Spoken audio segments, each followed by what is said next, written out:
back, see them reaching, hear them preaching. We quite aware of problems here, have hope, deliverance near. We go clean your dirty drain, we go build a water main. Life will be so happy if you only vote for we again. Doggy look a bone, doggy look a bone, doggy look a bone. After election, all the bone done. So come and touch it. Don't look so shocked. Don't just watch it. Doggy sock.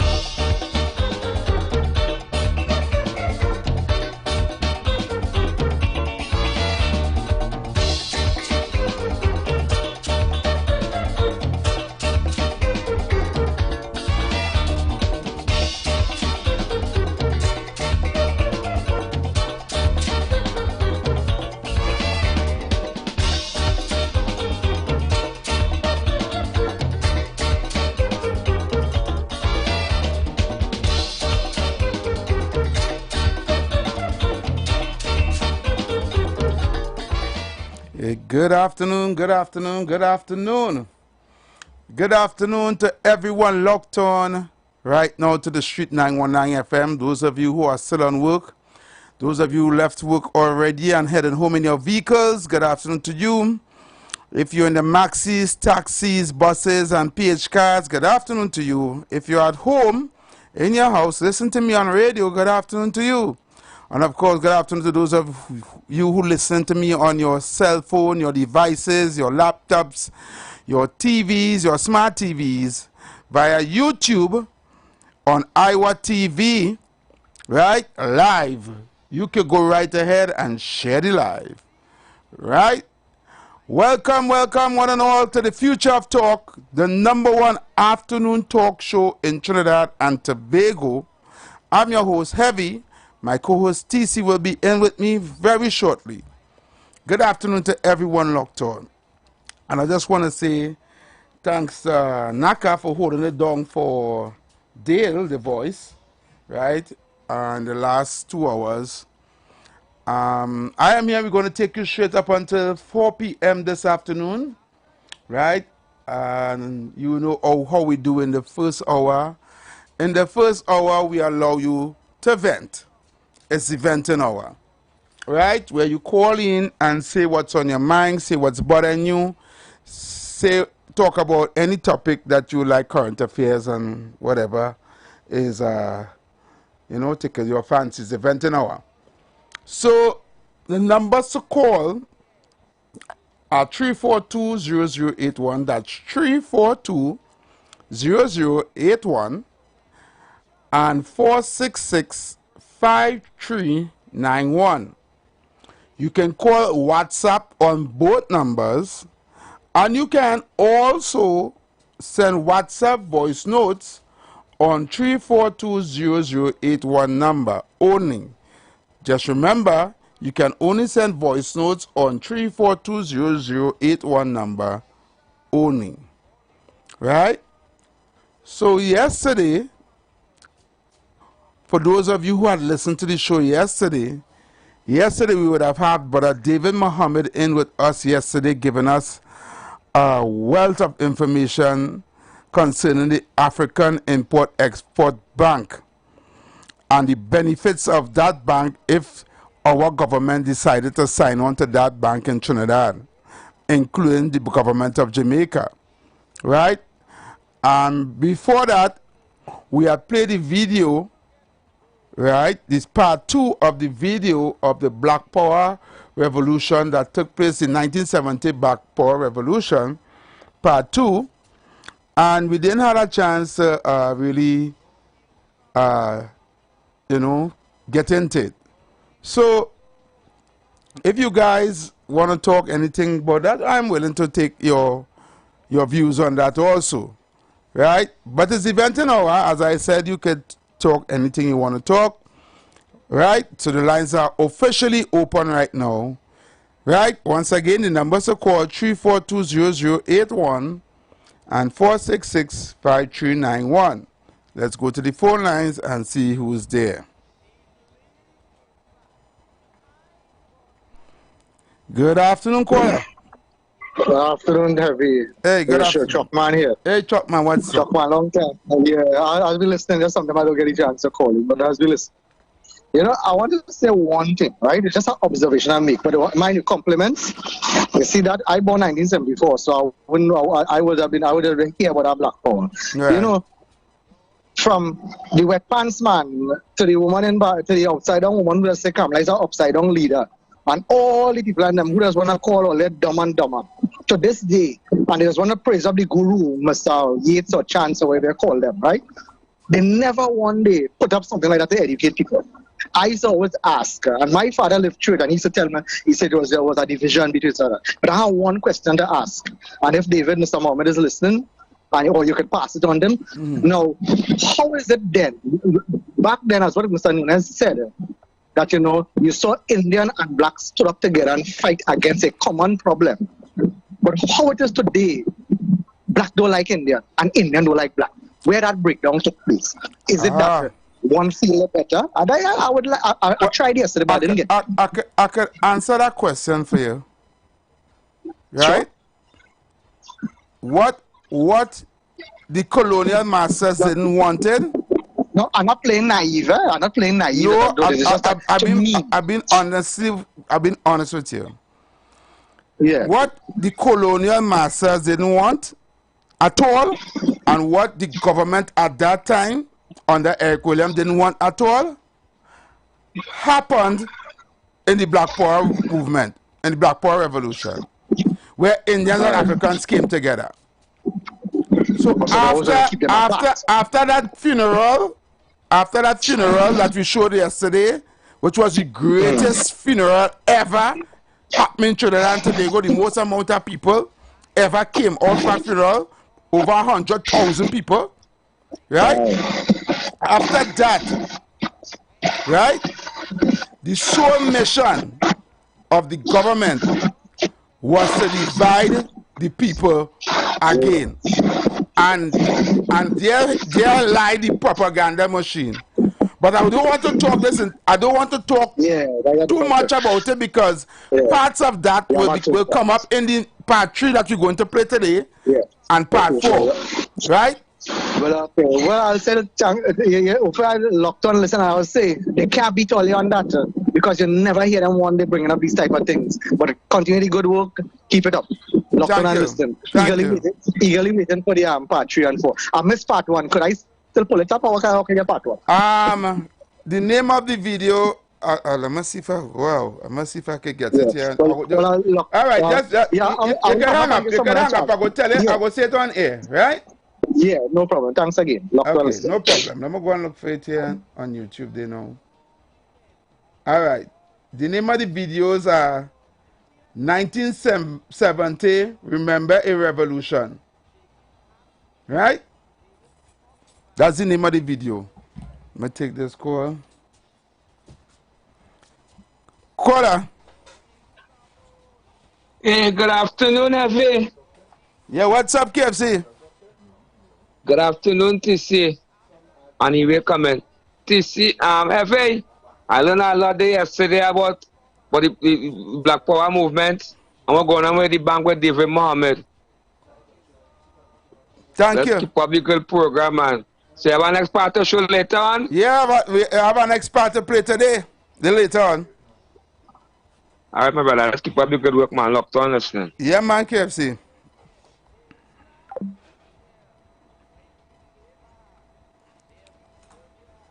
All right.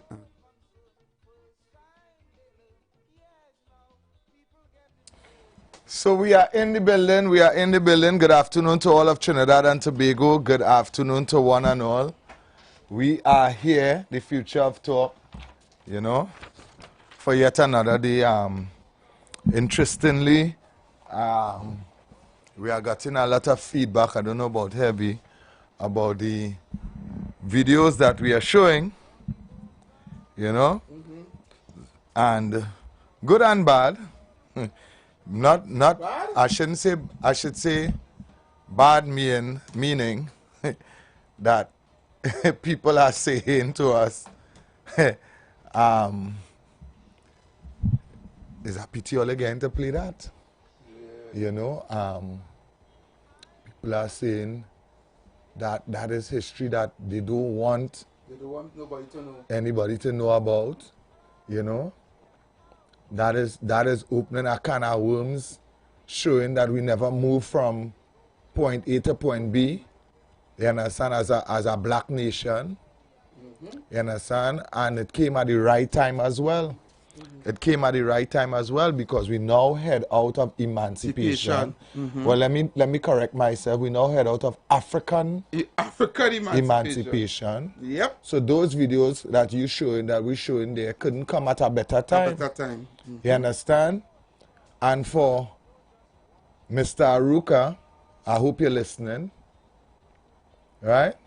Those people you were speaking about, the banner that was made to head this movement was African and Indian Unite. Yeah. And if you want proof of it, we could show you proof of it. We could put it up on the live, and you could go and you could check it out. Right? That was the banner. And it wasn't no banner done by no art.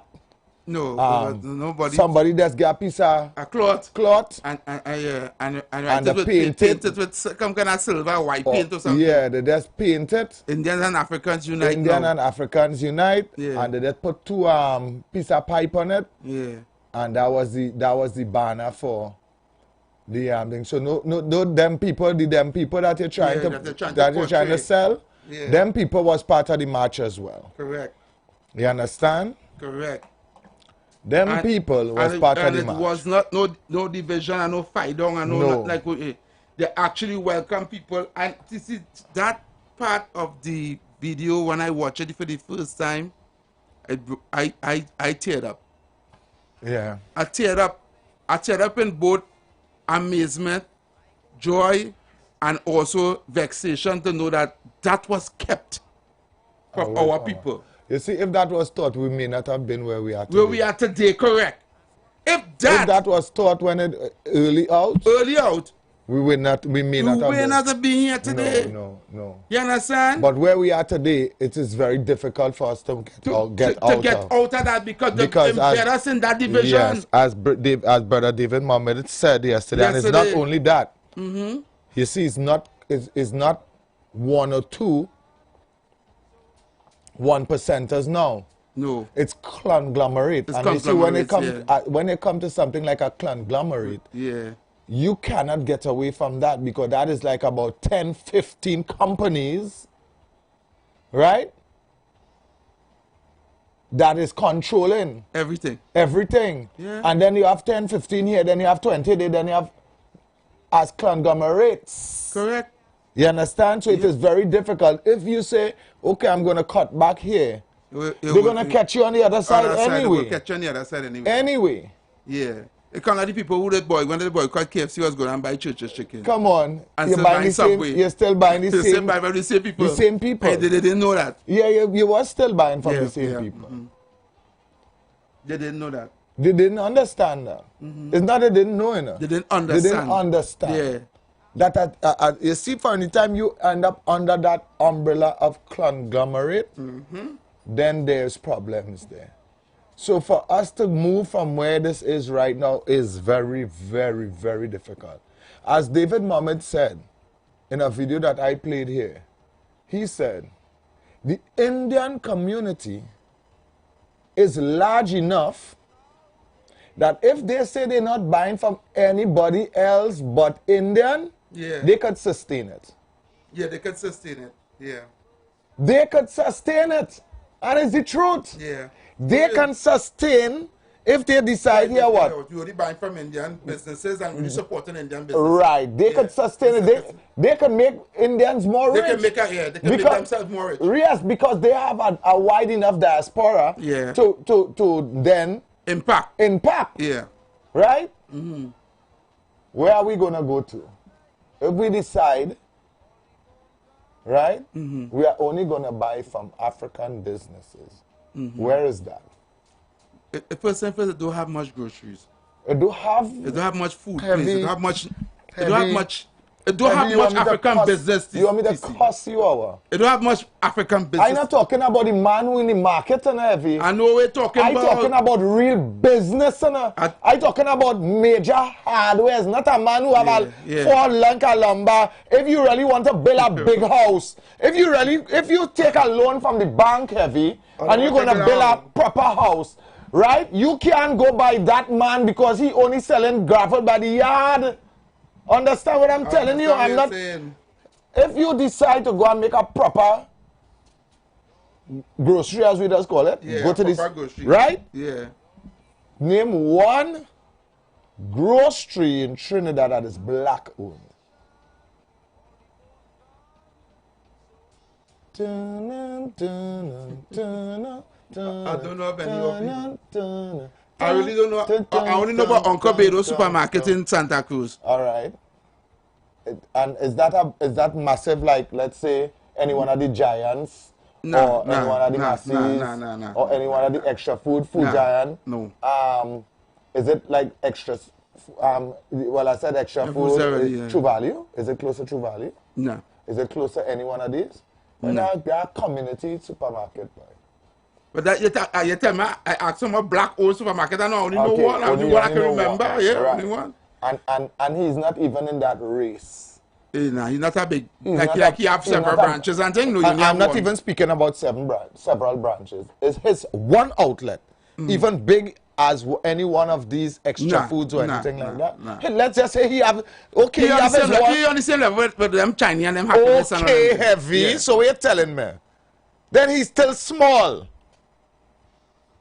He's still small. Right. You know, there's not major people that really go there and make big grocery like real trolleys, like how you would see in the extra foods. And you want to pick up a few things. You want to pick up a few things. Yeah. You end up buying Cobedos. Right. And I'm not taking. It is very good that he's still holding faith. Yeah. But it's a community. The people in the community is really support him. Oh gosh, that is what it is. Yeah. You understand? Right. That is what it is. Name one black owner that you know owns a hardware. I only know Aquan over there. Opposite, yeah. Right, yeah. Who else, boy? I know that man have a small hardware in Barataria. In the back. In the back, in the back in the Barataria, going to have the thieves, yeah. Are they close to any one of the back ones, eh? No. That's no courtesy. I'm just asking. No, I'm just asking. No. They're about halfway there? Never. They're not halfway, sir? No, not even halfway. Huh? No. Then what are you talking about then? This is what I'm showing you. I understand what they're saying. You understand? So we cannot really do that to make a big impact. No. In regards to we hurt in the pocket. No. We cannot. We cannot, no. And that bad. Since 1970 to now, it shows. I know, I'm going to ask the question, right? It shows that and I know you're going to answer me, right? It was deliberately done to keep us at the bottom. Yeah, the next question I'm going to ask you. And I know you're going to tell me now. Here we're going to ask you. Any black owner own any major, any chicken place? Oh, fast food. Chicken. No, I want chicken and chips. Chicken and chips? Yeah. You talk about whole chicken or breastbone? Any kind of chicken. I only know one. Who? Well, I know two. Who? Hunties and Falanis. Don't even call Falanis in that. Yeah, okay, Falanis. Falanis is... she says she's still very small. Yeah.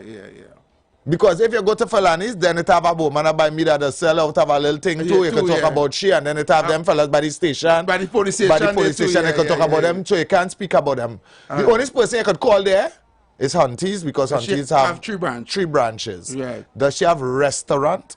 Nah, not sit down and dining. Huh? Nah, not sit down and dining in. Is any one of her... One in over can sit down and dining. Right. Could it take up a capacity of about 40 people? Nah. 30? Nah. 20? Nah. Probably about 10. Then what are we speaking about here? But this is what I'm trying to show you. I understand the point you're trying to draw.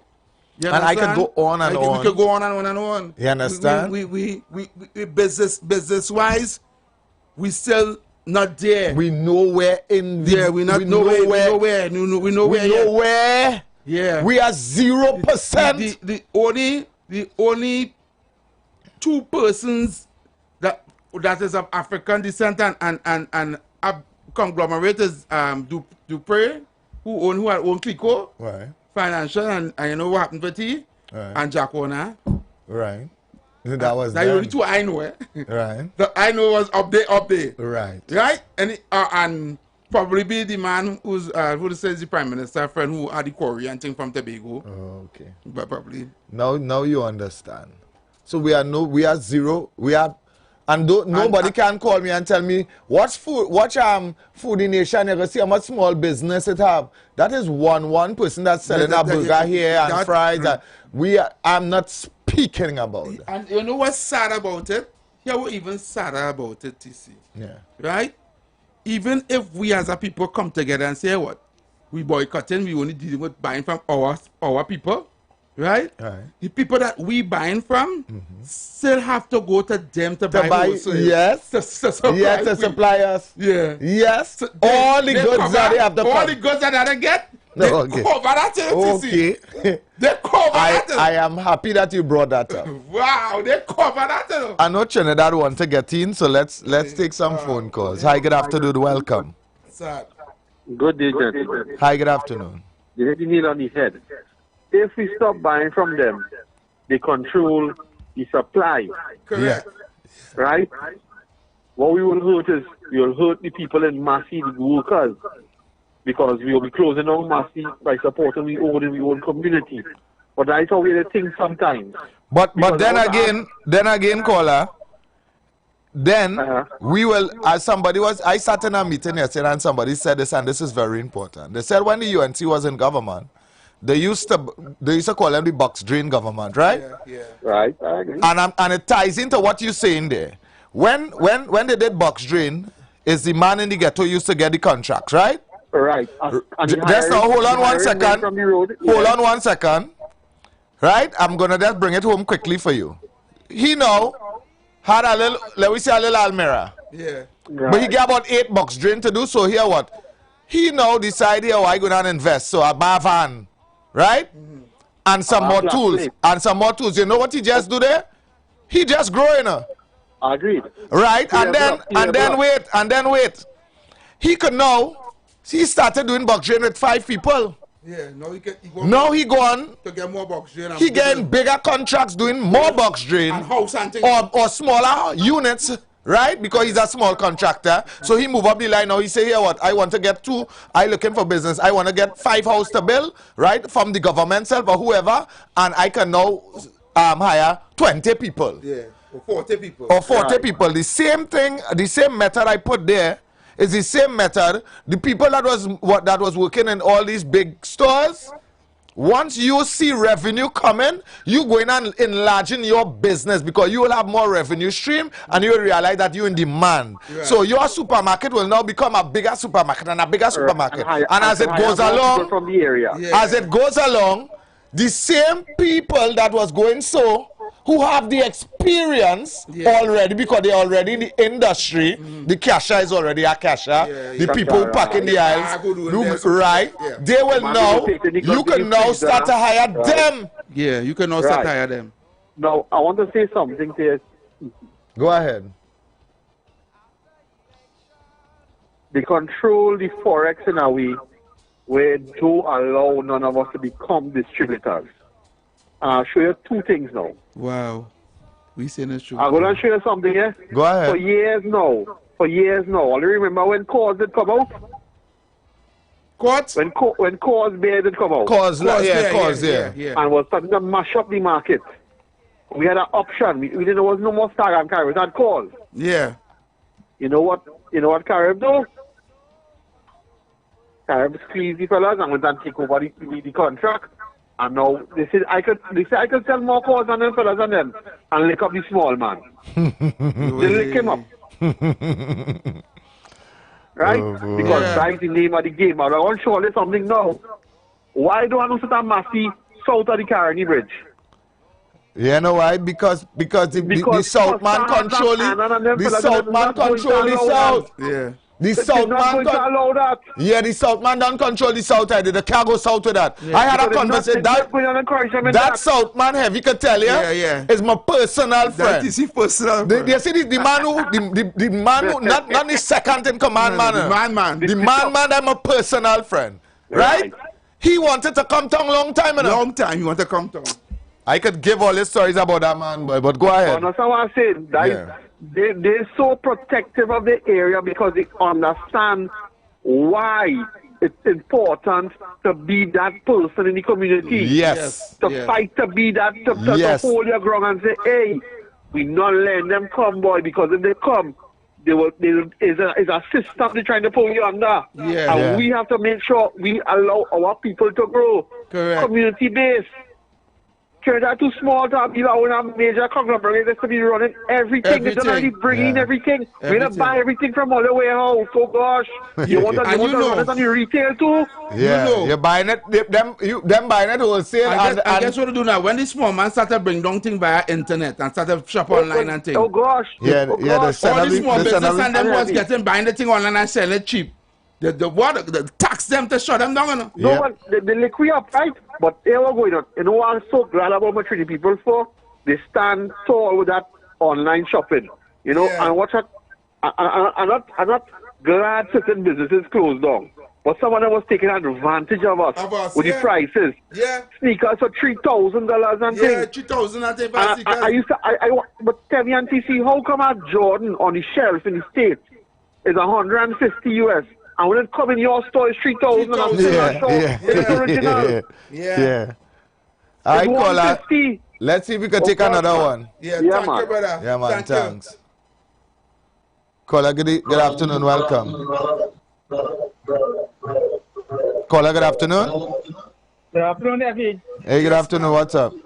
Good afternoon, TC. TC, I know they can't fool you again. Thanks to defend that box drain because here it is right to that box drain. Is Siran brother and them used to get a box drain. And you have to have your own backhoe and you have to pouch your money to do the box drain. When the UNC come into power, how we used to get it, they make a letter, we have to take it to the closest hardware. So the hardware send the backhoe to dig out the 100 feet of drain, send the tunnel steel, and send the blocks away. And the government send the letter to the hardware saying that you have this work. And you take all the material from them, or else you could not get it. Yeah, it's for big men and them used to get it before. So they make it easier for them to get the it. The box drain and help out plenty, brothers. Yeah, boy. TC. Yeah. And make them when it was Almira and buy the little tools. They didn't understand that. And this worker, instead of working for me and I pull up and tell him what to do, this worker could do the same box drain and coin a little money where he could buy a little van, as you say. Yeah. And this what used to be going on the ground, TC. Yeah, for real. We could not get them box drain because you have to have the money to clear that box drain, you know. And if you're a poor man, TC, how you paying out that $200,000 to do that box drain? You had a letter that you could go to the hardware. You had a letter and a comfort letter from the government to take that. There was courses and that kind of scene too, boy. Yeah, a man who had nothing could have gone, go to the hardware, get all the material, right? And thing, you understand? Yeah. All right, man, thanks. Thank you for that information, brother. Thank you. Well, we are now having Mr. Clyde Nunes as a regular on our program. Hi, Mr. Nunes, good afternoon. Mr. Nunes, good afternoon. I don't know. Yeah, no, he's there. WhatsApp line down, no. Yes. Hello? Yesterday. Pause him. Hold on. Yeah, you go ahead. All right. Hello? Yesterday. Yes. Hold on. You go ahead. You listen to us in the background. Low down the radio in the background because you're going to be getting a delay. Yeah, getting a delay. You say they getting the hearing that. Yeah. Right, go right ahead. Yeah. Yesterday, I did not talk about Petrotrin. And I think it is important that people get the history of Petrotrin. Right. Texaco, right, the man who brought the Texaco. Yeah. That was before Eric Williams. Okay? Right. So that Texaco, an American big conglomerate, George Weeks came up with a slogan, Texaco must go. And the union to which I belong at the time, the transport, and we joined that campaign, that Texaco must go. Right? Right. And then they formed a company when Texaco left called NOC, the National Oil Company. Good? And that was transformed into Petrotrin. Right? So that is owned by the people of owned by the people of Trinidad and Tobago. And what year was that? Right? I can't remember what year right now, good, but I mean George Weeks was still alive. But that was after the right. the yeah, but 1970, that was one of the demands. The demands was about the bank, having our own bank, right? I was the person who used to talk on the platform about a workers' bank. Right. And we got, the first bank we got was NCB, the National Commercial Bank. Right. Right?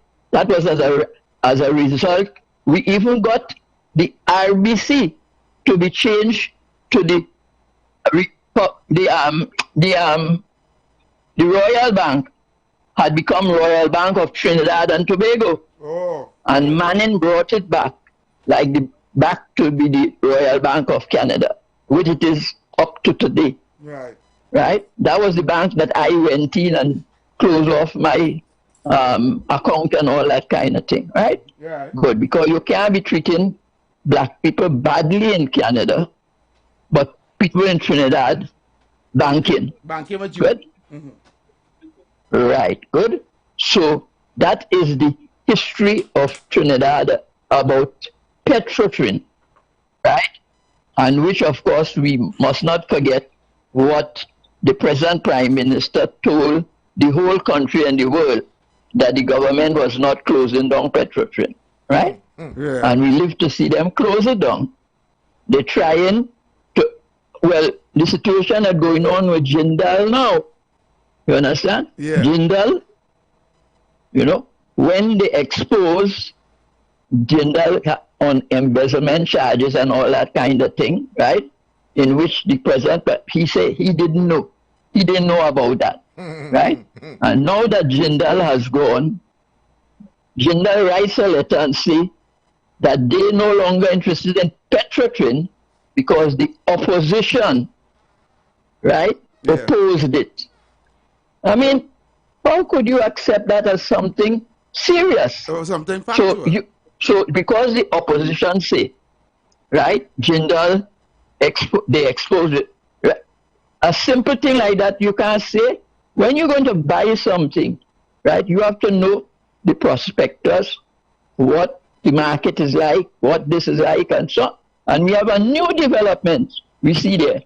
AV oil. We remember the AV oil thing? Yeah, yeah. Good. Well, the man come back now. I think his name is Maraj or something.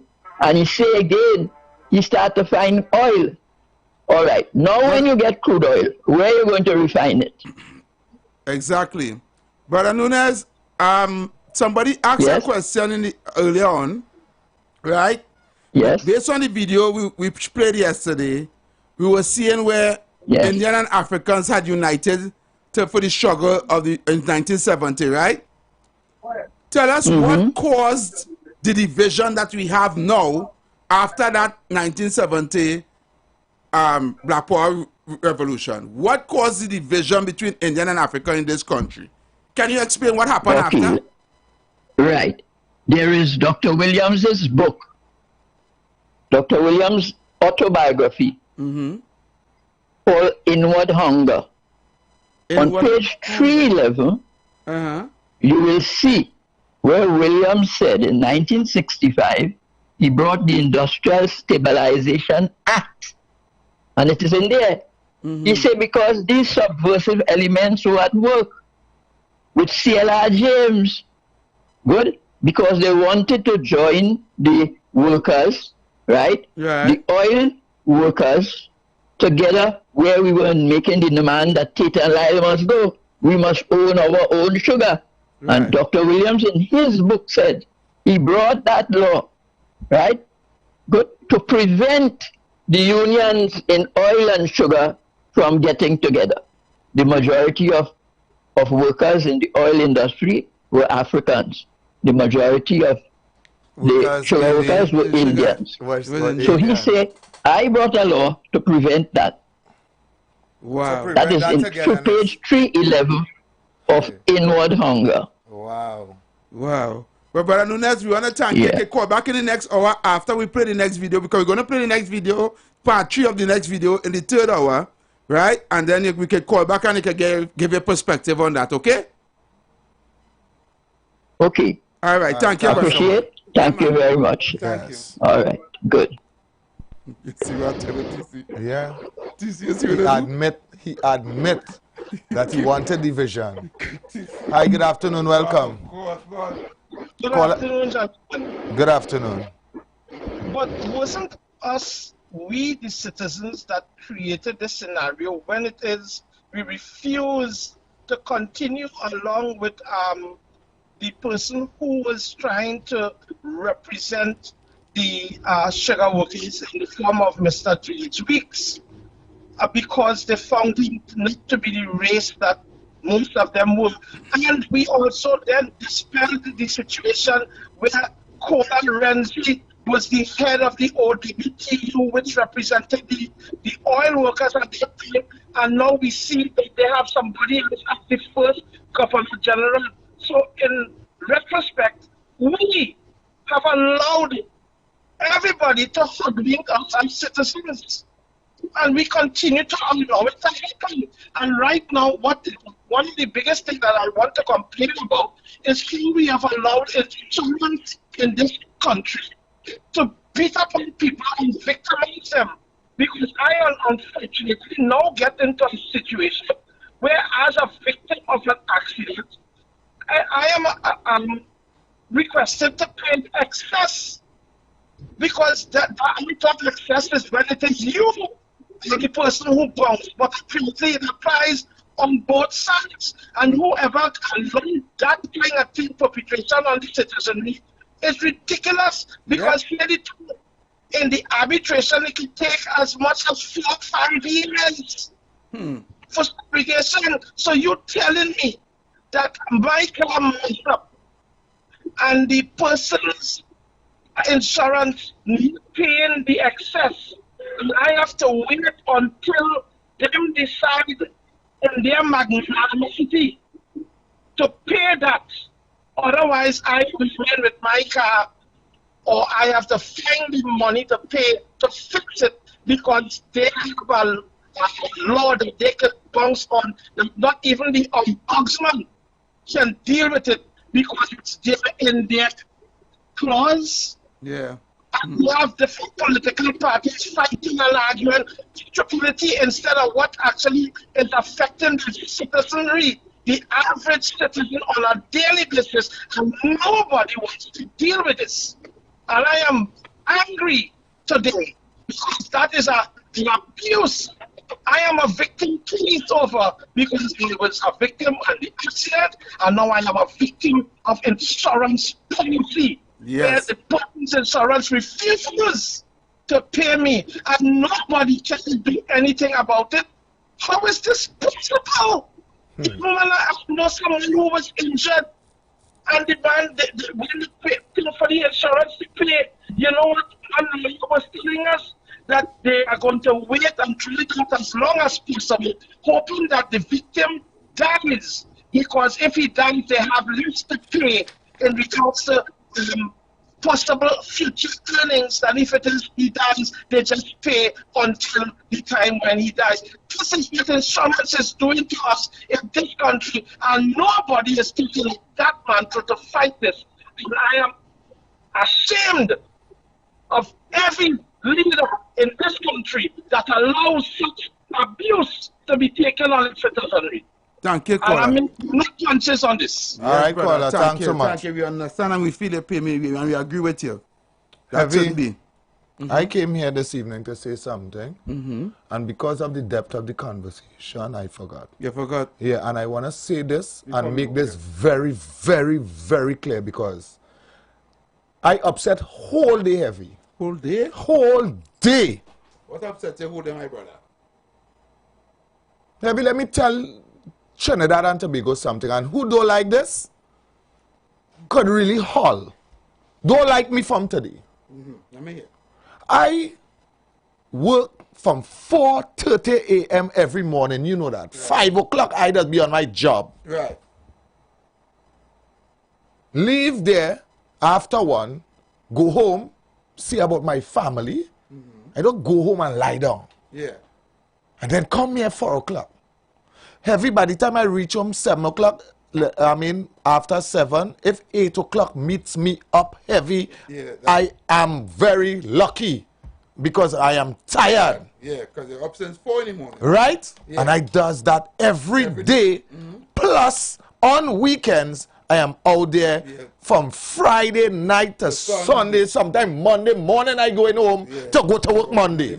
You know that, Heavy. Yeah. And I say this with the most amount of respect I could. Callers, have respect for my phone. Right? Right. I am sleeping last night. This damn Jamaican will call me. Minutes to 11, Heavy. Minutes to 11? Minutes to 11. Not 8 o'clock? Heavy, minutes to 11. Jamaican will call me, right? I was just going through something here, Jamaican, don't let me lose respect for you. I answer the phone. As he sat, I said, Jamaican, you know the hour, brother? Why are you calling my phone this hour? To talk. To tell me about what? The other day, my place flooding Heavy. Yeah, my foot up in water. Yeah. Jamaican go call me. Breaking news. The Free Cartel. What the hell that to do with me?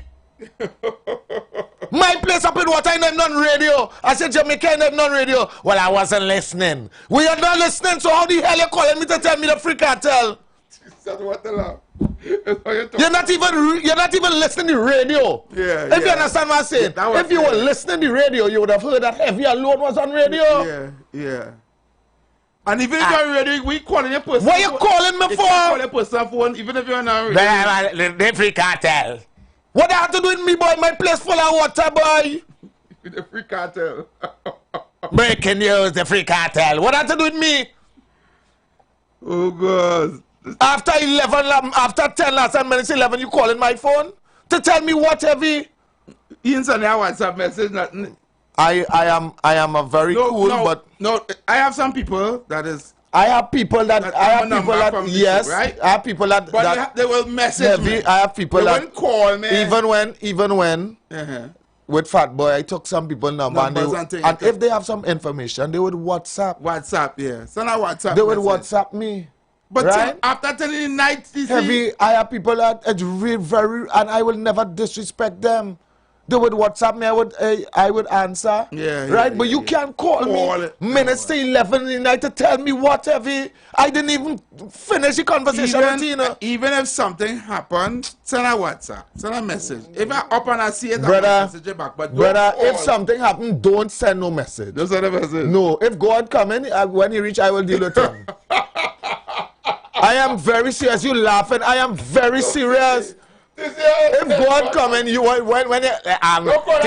TC God come in. When you call him to tell me God come in, but you want to stop him?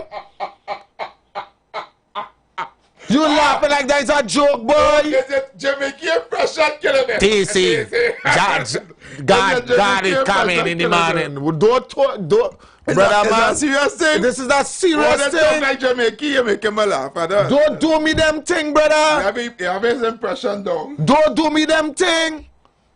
Yeah. Jamaica, I apologize. You can't do me them thing. Don't do me them thing. Yeah, a man personal and private time is his own. And not them hours, Jed. How you could call me them hours? Yeah. I go in and take a little rest. Yeah, I get instant headache and everything. Yeah. If my phone ring, I am going to answer because I say you don't know it's an emergency. It's got to be an emergency. Yeah. It have to be an emergency heavy outside there. So you have family, you have children, I have good friends out there. If they call me them hours, I'm going. Because if I call it them hours, I come in, you know that. Heavy something. Heavy calling me this hour. Where you my pants jersey on one time I am coming. And vice versa. And I don't care which party it is I coming. Yeah, and vice versa. You understand? Yeah. But you cannot call me to tell me. I'm now going through something here. I said, bro, Jamaica, you calling me this hour? I gone up and I get one time every because I get vexed. If you going through something, what you can do? What I could do? Who you do? You can't do that.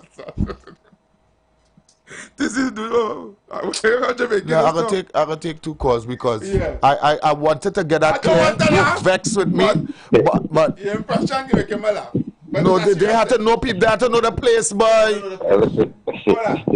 Caller, good afternoon. Welcome to the club.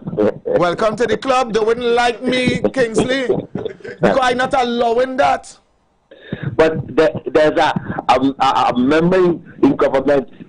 When them the social media say, why are you texting me 3 o'clock in the morning? And use nobody to hear. You can't give no hamper. You can't give no food card. So I know how you feel it. But I texted you. It's something he hears about only people, he want to tell you. It's something he hears on the program, you are and here. You see, I give people number because you see, in I have load on my phone. I don't know phone on silent. Because if they're not texting, they're calling.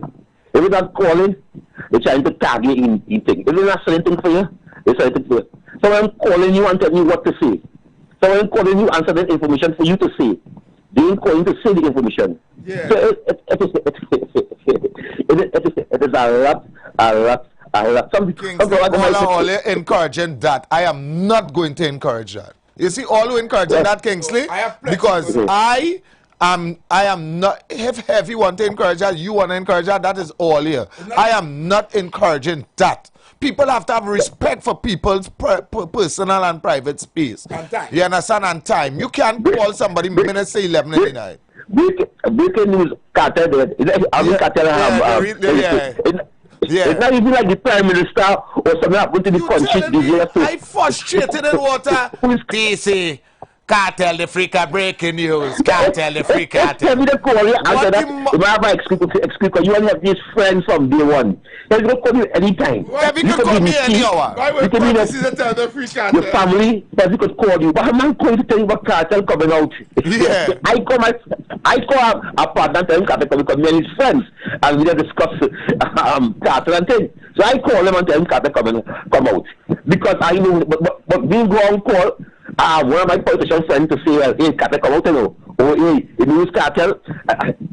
Yeah, you call it, just imagine you call it anti-cam. Anti-cam, the free cartel, you know. The free cartel, you know. Yeah. We'll boss come out, you know. Adi work free today, you know. So TC, well, I was saying to see, well, he's a public figure, and people waste anything. And I appreciate that, but we counting down the top of the hour. Thank you very much. Yeah, man. I appreciate when people send me information. Some of the people who send me information, I just tell them, I say, I want to play that one time. What I say, people send me a voice note. You understand? But you can't my text. I'll go read it and I'll listen. I'll go reply after. So we're going for a break. We're going to come back. When we come back, we're going to the top of the hour. We're going to play some voice notes. And we're going to play the video. Right? Okay, keep it up. They're not necessarily the views of the management of the Street 919 FM. You've got bills to pay, and so do we. Let's go pay some bills on the Street 919 FM.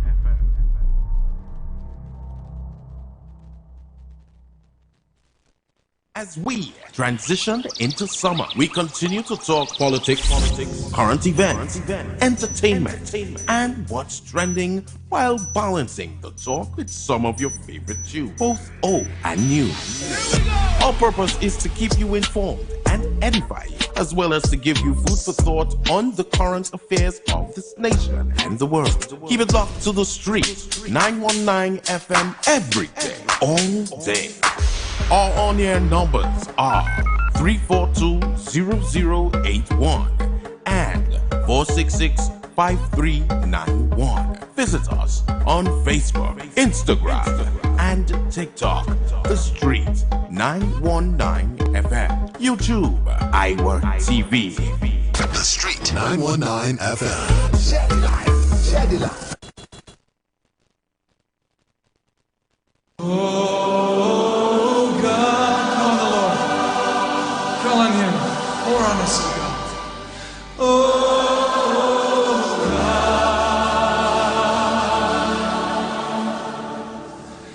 as we pray, oh Lord. You are invited to join Pastor Morris Johnson of the Church of the Firstborn Assembly Miracle Center, located at 399 Eastern Main Road, Guayco in Sangre Grande, for the Old Time Gospel Hour all-night prayer every Friday evening, 9 p.m. to 5 a.m. Designed with you in mind, this ministry deals with today's issues from a biblical perspective. You will be given the opportunity to call in and interact with us. Micah 6:8 says, He hath showed thee, O man, what is good and what doth the Lord require of thee, but to do justly, to love mercy, and to walk humbly with thy God. Your free will gifts and offerings will be greatly appreciated and can be sent through the First Citizens Bank, account 795-222, in the name of the Church of the Firstborn Assembly. For more information, please call 753-1113. May God richly bless you. The light of your glory. The Street 919 FM mobile app is now live. Keep in the loop with all your favorite programs. Be in the know first and carry us wherever you go. Listen and watch us live at the click of your fingertips. Download our mobile app now. Go in your favorite app store, whether it be Android or Apple, and type in The Street 919 FM. Is the heat getting to you? Is your air conditioner not keeping up? Is your home turning into a sauna? Don't sweat it. It's time to call Coolworks Air Condition Service. Fast, reliable, and affordable. Coolworks Air Condition Service guarantees satisfaction with top-notch expertise and friendly service. We specialize in fast, reliable, and affordable air conditioning solutions. Whether it's sales, installation, repair, or maintenance, Marlon and his team are the experts you can trust. Call us today at 343-4073 for more information and to schedule your service. Coolworks Air Conditioning Service. Cool enough for your comfort.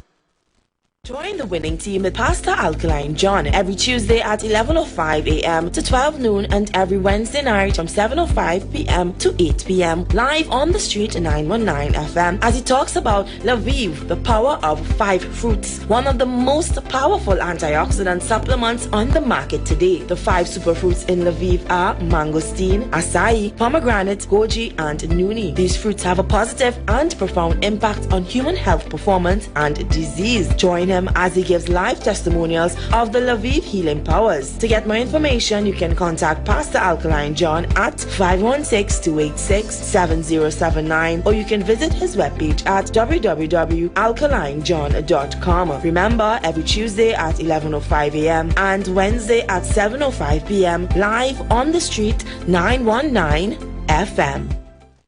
If you want greater respect from your bankers, bosses, those in authority, then words matter. If you want more productive business relationships with co-workers, customers, or clients, then join Dr. Madonna on the Street 919 FM every Monday 11 a.m. to 12 noon for Words Matter. Communication for joyful workplaces. Dr. Madonna will help you unlock the secret power of words for your financial, relationship, and physical well-being. Whether you work at home, on the road, or in an organization, join Dr. Madonna every Monday, 11 a.m. to 12 noon for Words Matter, communication for joyful workplaces.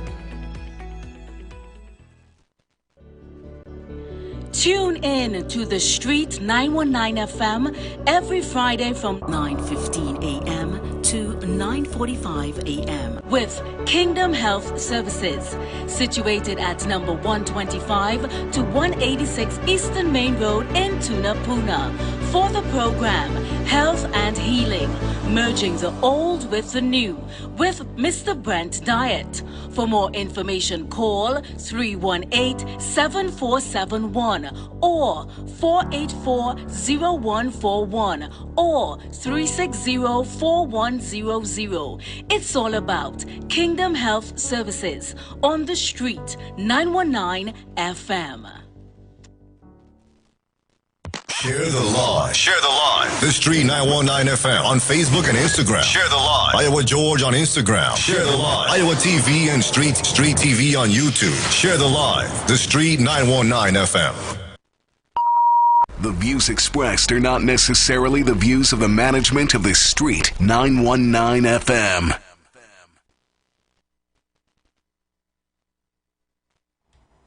We are back heavy. Before I play the voice notes, I just want to remind you, don't miss Furniture Plus summer savings. Come shop incredible deals in store and online. Get combo deals for $9.99. Free gifts with selected purchases and plus 20% off Frigidaire appliances and up to 30% off our furnitures. All right. Available hire purchase plans are there in store for you from 3 months to 36 months. All Furniture Plus stores open daily, and of course you can get the Furniture Plus in Arima open Sunday from 9 a.m. to 2 p.m. and of course the San Juan store of Furniture Plus open on Sunday from 10 a.m. to 3 p.m. Check press or social media for more details. All right. And is the heat getting to you? Is your air conditioning unit not keeping up? Is your home turning into a sauna? Don't sweat it. They call Cool Walk Air Condition Services. Yes, fast, reliable, and affordable. Cool Walk Air Condition Services, guaranteed to satisfy with top-notch experience and friendly service. All right. We specialize in fast, reliable, affordable, and air condition solutions. Whether it's sales, installation, repairs, maintenance, Marlon and his team are the experts just to work for you. All right. So you can call today at 343-4073 for more information to schedule your services. Cool Walk Air Condition Service, cool enough for you. All right, we have some voice notes there. Let's get to the voice notes, and then we would then play the video. All right, jump back into the video, part 3 of the video. Yeah, good afternoon, TC and Heavy, and the rest of Trinidad and Tobago. This is Sean Flair. Our problem in Trinidad is that with this race division is we are Trinbagonians. We are not we're not from Mother Africa and Mother India and whoever, China and all these places and Syria and so on. We born in Trinidad and we live in Trinidad, right? And people have to understand that we keep putting back ourselves, especially my African brothers and sisters, right? We keep putting on ourselves, we keep jealousing one another, we keep shooting each other and that kind of thing, you understand? When I look at, okay, I have Byron Lee and the Dragonaires, I never one day hear they say, well, the Chinese man Byron Lee and the Dragonaires, he's a Jamaican, right? And we had to come off of that. And the next thing too is we I'll try to make this short. I'll come in again. Indians and black man or black people. With Africans, that is the case. You understand? Indians, Syrians, Chinese, and we say black. We are, is that the case when we are Africans? Yeah. You understand? Because we have the trait of, even if you mix up, you have some trait of African and you are African, right? And Indians are dark color people too, so they are in white people's face, they'll be considered Indian, but they'll be black people, yeah, right? So we have to come off of this, but we should meet in this time, at this day and time, we should be talking about African and Indian and, you know, this thing keeping us back in Trinidad, you know, come back at some other points I want to put in, all right?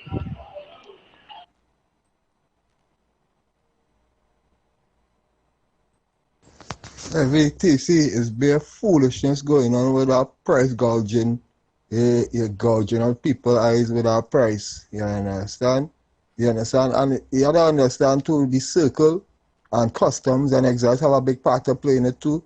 I went through some other experience. I had a young entrepreneur, I was bringing things, and I telling you that my journey to where I reach now was very difficult. You know what I'm telling you? I went through real problems with customs. You understand?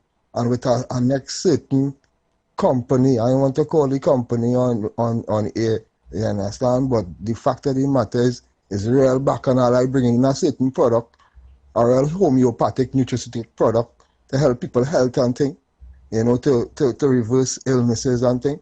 And that product only made from extract from fruits and vegetables. And I had a copy from the Food and Drug Administration. They test all the products before it come in the country to make sure it's good for human consumption, and they pass all, and customs not for one they wanted to follow that letter I get from Food and Drug. They were telling you because the pharmaceutical industry real big, and I get real problem. I get threats on all. They were telling all you, I get checks on all. You understand? I went through real thing, and still they don't want to follow it. They just come up with a solution where how much they go charge me and thing.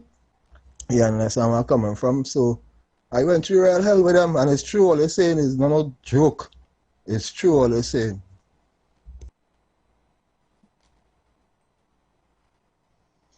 Hi TC and Heavy, how are you all? This is Miss Virginia calling. I haven't talked to you all in a little while, but I usually look at your show every day because sometimes it's so difficult to get in. But anyway, I'm just calling to tell you all guys that you're all doing a great job. And that program yesterday with Dr. David Muhammad, oh my God, that blew my mind. I've never seen those videos before, even though I was around, but I was, you know, younger. But thank you so much for showing us those two videos, and I'll be looking again today if you all have the third video that you're supposed to be bringing out today.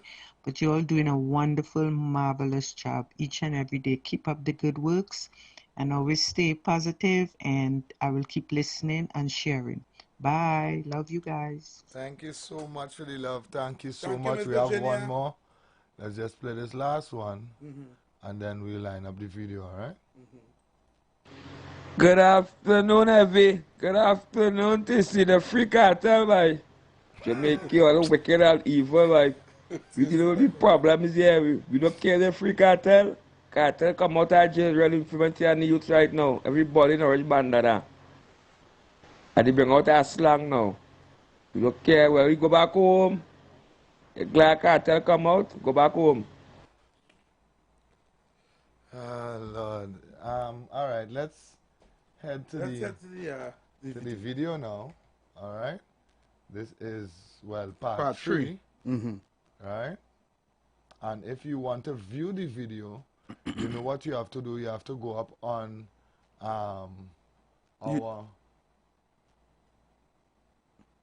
you have to go up on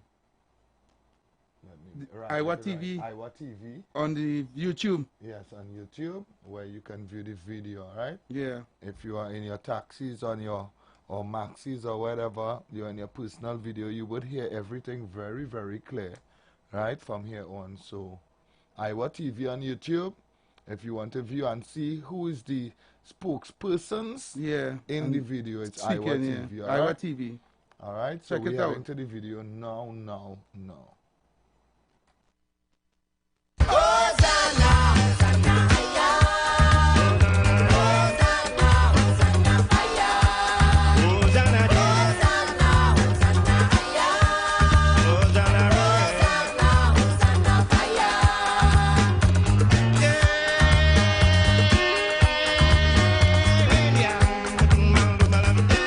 That time I was about 7 months pregnant and scared because we didn't know what these people were going to do next.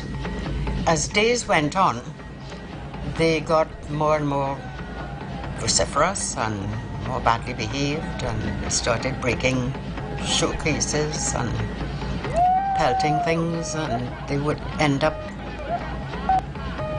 in Southie. They broke the police barricade, got up the staircase and came through our offices to get back down to the Canadian High Commission. And when our directors realized what was going on, went to the vault and handed out guns, revolvers to our staff. Well, I think that's the most frightening moment of my whole life, because I saw my colleagues looking at this gun, turning it over in their hands and saying, what the hell do I do with this? I don't know what was more frightening, the Black Power movement or the staff with guns that they didn't know what to do with. In 1970 now, JCs was targeted. They were on Melville Lane, and we decided to, in the night, right, set off a bomb, blowing away part of the building. Right? That was the symbol of that kind of white power structure. So that is what. And I remembered we built a small bomb, a grenade, and hand grenade, in a Milo tin. See? And we were leaving to go and set it off when a squad car swung, just swung around the corner. And knowing what you were doing, it certainly, pulled it back. So we threw it under a step in a yard. We felt we were being unjustly targeted, yes, because after all, we were Trinidadians. Okay. And those who were in business then, had been educated and lived all their lives in Trinidad. Very few were foreigners. It was all Trinidadians that had grown up and was participating in the business community.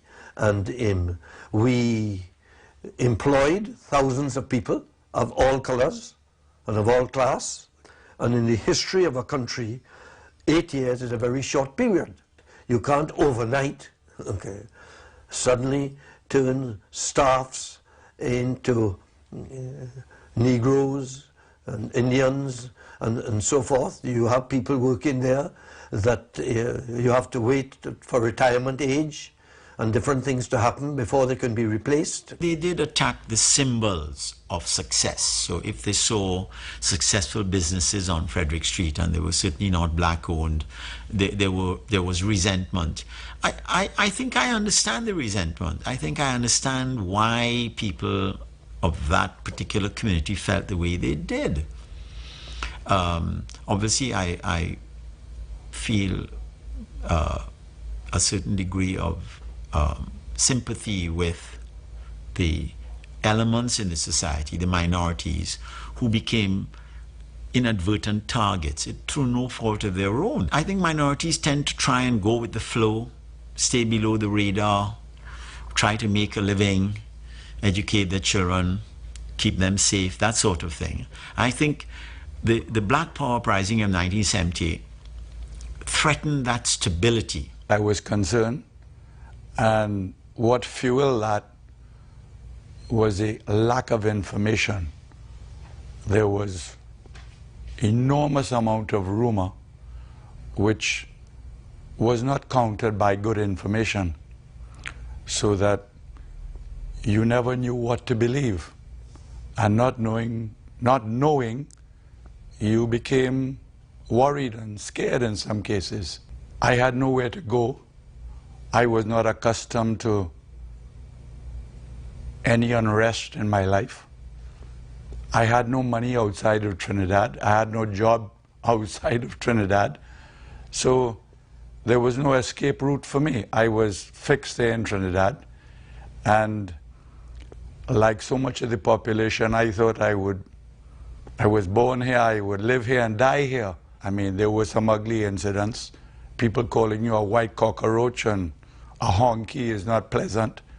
The Syrian Lebanese community, the Chinese community, the minority communities, we're all cockroaches.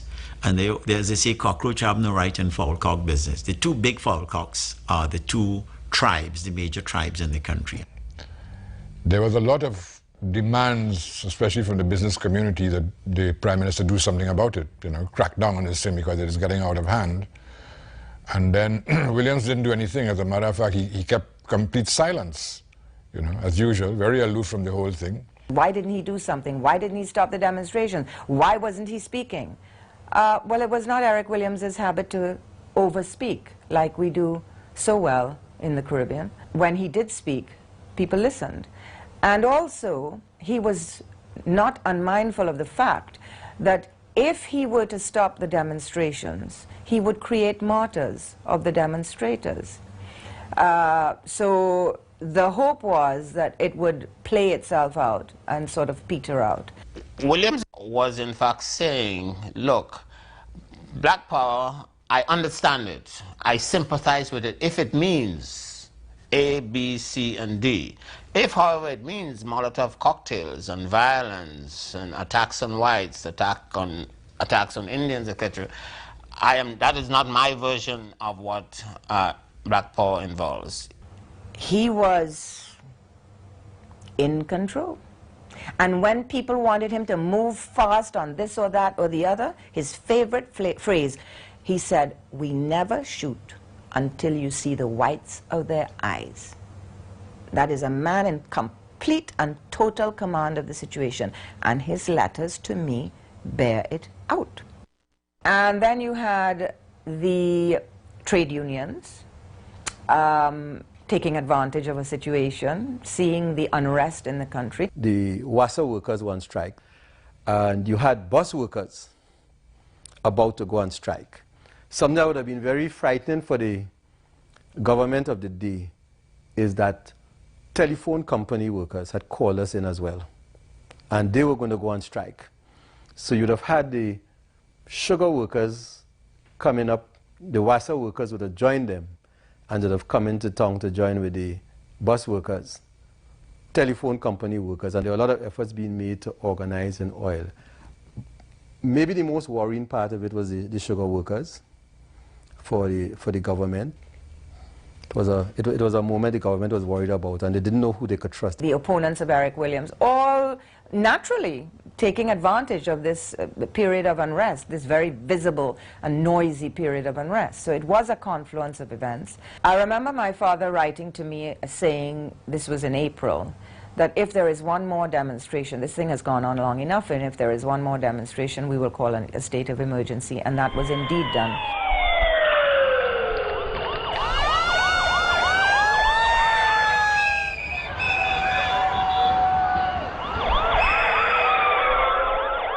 And on the morning of April 21st, Williams declared a nationwide state of emergency with a curfew, 6 a.m. to 6 p.m. And all the main players in the Black Power movement were arrested.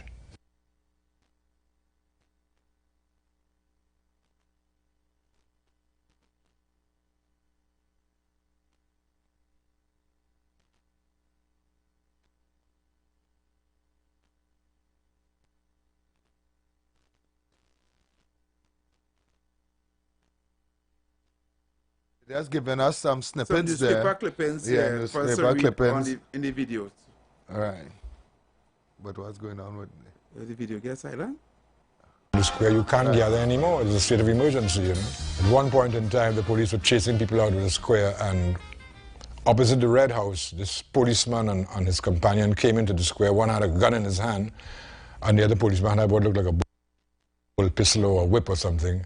And of course, when he pointed the gun at the young Black Power boys, they would freeze, and this policeman would hit them with the whip on their backs, you know. That made me very angry. Because these guys are unarmed, you know, they're not threatening the police. What are you doing? And I saw Superintendent Ramdua, I think he was at the time, coming through the other entrance of the square. So I walked with him and I said, you know, your men are beating people in here indiscriminately. And he looked at me, you know, I was, of course, dressed in a white shirt, a tie, you know, clean trousers. And he looked at me and said, they won't hit you. And at that moment, I had a kind of identity crisis. I realized I was perceived by the authorities as a nice little white boy. You know, I wasn't a threat to them. It made me very, very angry. And I think from that point on, my writing probably became colored by subjectivity. Well, I had to stay in Central because the emergency was declared. You couldn't be on the road after 6. And they had an edict over the year that I'm to be arrested. And on the 4th day, I made a decision, hearing almost about 90% of the leadership was already arrested. I decided I had to reach North Trinidad because that is where the organization was exceptionally strong. And I could have conducted a fight from the north. They wanted to search me all the time, you know. And they had a broadcast saying anybody from harboring me would be charged, I think it's $5,000 or $25,000. You know, what happened? It was 4 of us. And I gave instruction that nobody is to enter any parlor, any shop, or anything like that. But one of the brothers, because 4 days we have eaten, right?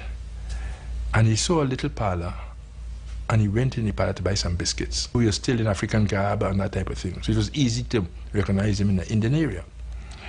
And the police moved in and caught us. I was at home. I had not been home for quite a number of nights before that because we were getting all these signals that the state of emergency was coming.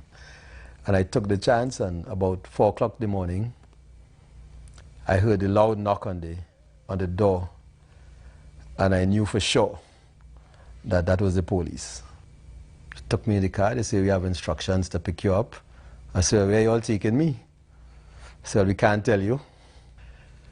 But we were all cool. We chatted, no handcuffs, no nothing. Sat in the car with them, and we chatted and discussed the politics on the way down. Then went to Stobles, where the Coast Guard is located. They didn't have a clue about the emergency. It hadn't been declared yet, and nobody had communicated. They didn't even know I was being brought down there, or anybody was being brought down there.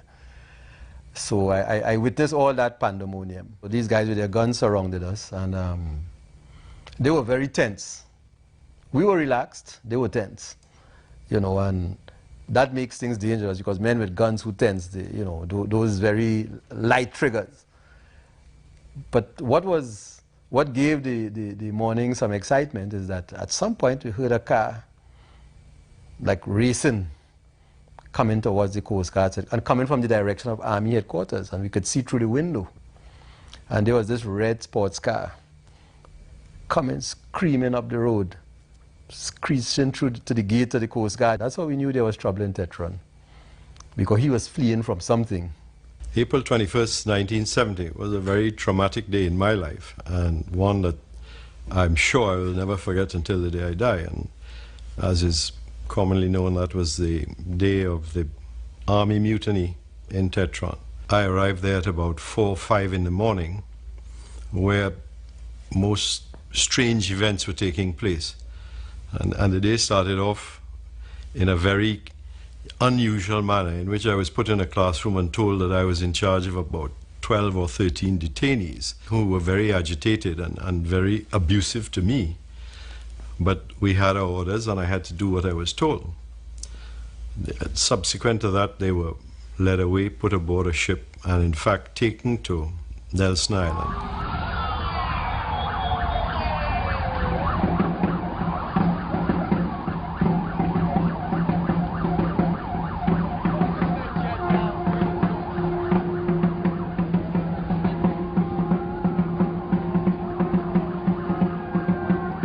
We had about over 300 men there at the time.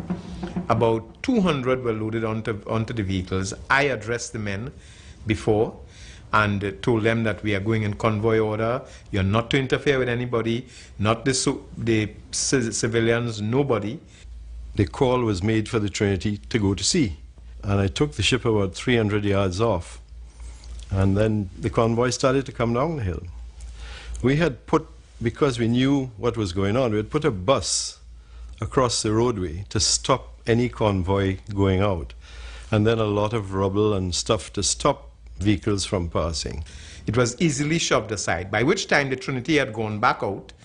The Colon Bay was at Stoble's Bay, right sitting virtually a couple 100 meters below us. We were at the top of the hill in the Crow's Nest area, and the Coast Guard was firing away, hitting either below or above us. We were shouting and trying to say who's in charge there. You cannot proceed any further. What we got in return was a hail of gunfire, and bullets were hitting the water all around the ship. It is, in fact, now looking back, it was an amusing moment, because the coxswain of the ship, who stands next to the captain, was standing next to me, and I said, "What a terrible morning for rain to fall." And he just looked at me and he says, "That's not rain, so we better get out of here." And so we weren't firing at them at all. We were firing above the hillside to impress upon them, "Look, you better go back to Tetron, this has to stop." And indeed they did so. Unfortunately, and we only learned this after, that one of the soldiers was seriously wounded by a piece of shrapnel that hit a rock and flew back and hit him. But we knew Bailey was dead. His head was mashed up. They had to bandage it around on this way and that way to hold his skull together. He was bleeding through the eye, the nose, the ears, everything. He was for a little while and then nothing. That's all he could. He couldn't speak, just groan. After you just see where you relax. You relax and you know that was it. We gave orders for the ambulance that was accompanying the convoy to take them immediately to Port of Spain Hospital, which it did. Even as a young officer, and even in all of that excitement, you can't shoot at an ambulance.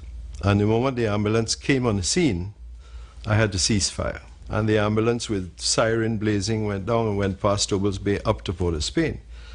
Lots of things came to light after this incident, and one of the things I learned, that they had a whole bunch of arms and ammunition in the ambulance. Lieutenant Lasalle knew that I wasn't going to the hospital directly, that I had my block and I had arms and ammunition in the ambulance. It was loaded. About 4 or 5 cases of rifle, that could be about 50 or more rifles, ammunition, grenades.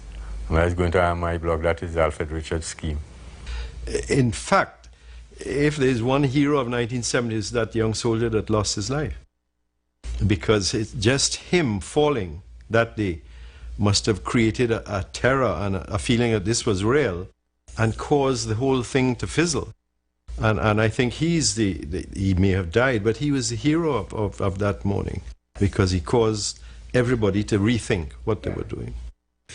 The big question that arose at that point was, do we return fire on the Coast Guard? And I could tell you, men were bristling.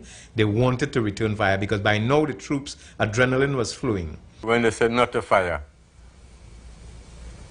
you see the troops, you could see the morale in the troops drop. The rifle feel like a piece of old iron in your hand, useless, because you can't fire. And from that point, soldiers started to drift away, leave the convoy, walk back to camp, started to take to the hills and all this kind of way. At that point, we knew that was the end of that. We said, listen, if we shoot at that Coast Guard boat, we're going to blow it out of the water. If we blow that boat out of the water, all those people on that boat are going to die. We didn't know how many people were on the boat, but we knew it would be at least 40, 50 people on that boat. They were going to die. If we do that, we then have to shoot the other boat and the Coast Guard headquarters. People are going to die. Where will this end? It's bloodshed. Once bloodshed starts, you don't know where it's going to end. And initially, our intention was there was to be no bloodshed. So even though some soldiers were demanding that we return fire, as the 2 officers in charge and the other soldiers there, we decided against it. And we said, let us return to Tetro and we'll take it from there. There's this story that I have heard and indeed read, that the hillside came down and stopped the convoy. And that story has no basis in fact whatsoever. And that's because the 40mm Boffa is an anti-aircraft weapon, and the ammunition that it uses has a grazed nose fuse on the end, and it's designed to hit an aircraft and explode right away, and so it doesn't pierce anything. And when they were hitting the hillside, they're incapable of piercing the rock and bringing hillside down. The convoy stopped because we had put a bus across the road and they simply couldn't pass. They had to physically later manhandle the bus. A lot of them jump in it, as you would a car that's blocking the road, to get the ambulance to pass. As for the Coast Guard bringing down the hillside onto the roadway, that again is another myth in the imagination of certain people. The critical thing that stopped us was that decision as to whether we are going to return fire, whether there's going to be bloodshed or there will not be bloodshed. And we certainly weren't the kind of people about to kill ordinary people, to kill even the Coast Guard men. We weren't like that. We knew those men. They were our friends who were on those boats. There was no way we were going to shoot to kill them. It was not unanimous, I should add. If the army had come into Port of Spain in any way, they would have been like the leadership at that moment, seeing that the rest of the leadership was either captured or in hiding, or let's say the known civilian leadership then. And so that could have changed the whole dynamic at the time, depending on how the army officers decided they would play it. Whether they'd say, well, okay, let's use our power now to pull, this thing together. Or let's decide why share power, And of course, if that scenario had played out, then you'd have had a whole other round of struggle. Because let us face it that Macandal Dagger, Geddes Granger at the time, was a person that people saw as their leader. And anything without him was doomed to failure.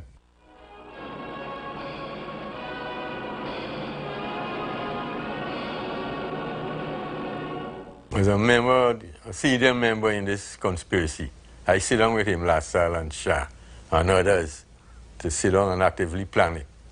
That hardcore group was maybe about 10 soldiers, maybe if as much, maybe about 6 civilians. That was the nucleus, the hardcore center doing the actual planning. Most of them were Trinidadians, late, middle 20s. So one was a journalist. One was, I don't know what his job was. I think he wrote too. He's a writer, but not for papers and so. One was a university student. He never impressed me. He liked this kind of grand charge thing and wearing a big sombrero like Viva Zapata. He wasn't impressive. Yeah, we met somewhere in Chaguanas area, middle, with a little house. It's not the residence of anybody, it seems. Just a little room, just big enough. The neighbors a little distance off. It was in the night too. Rafiq Shah did the introductions. This so-and-so from this union, this one is so-and-so a writer, and this kind of way. He did the introductions. And what's it not? And then we kind of talk casually. It wasn't a thing. To see that, what we think about Cuba, what we think about Fidel, what we think about Shea and this kind of way. Trying to feel us out to see if we, at least in agreement, politically, if you're of the same political persuasion, more or less. That is it. We could create something new.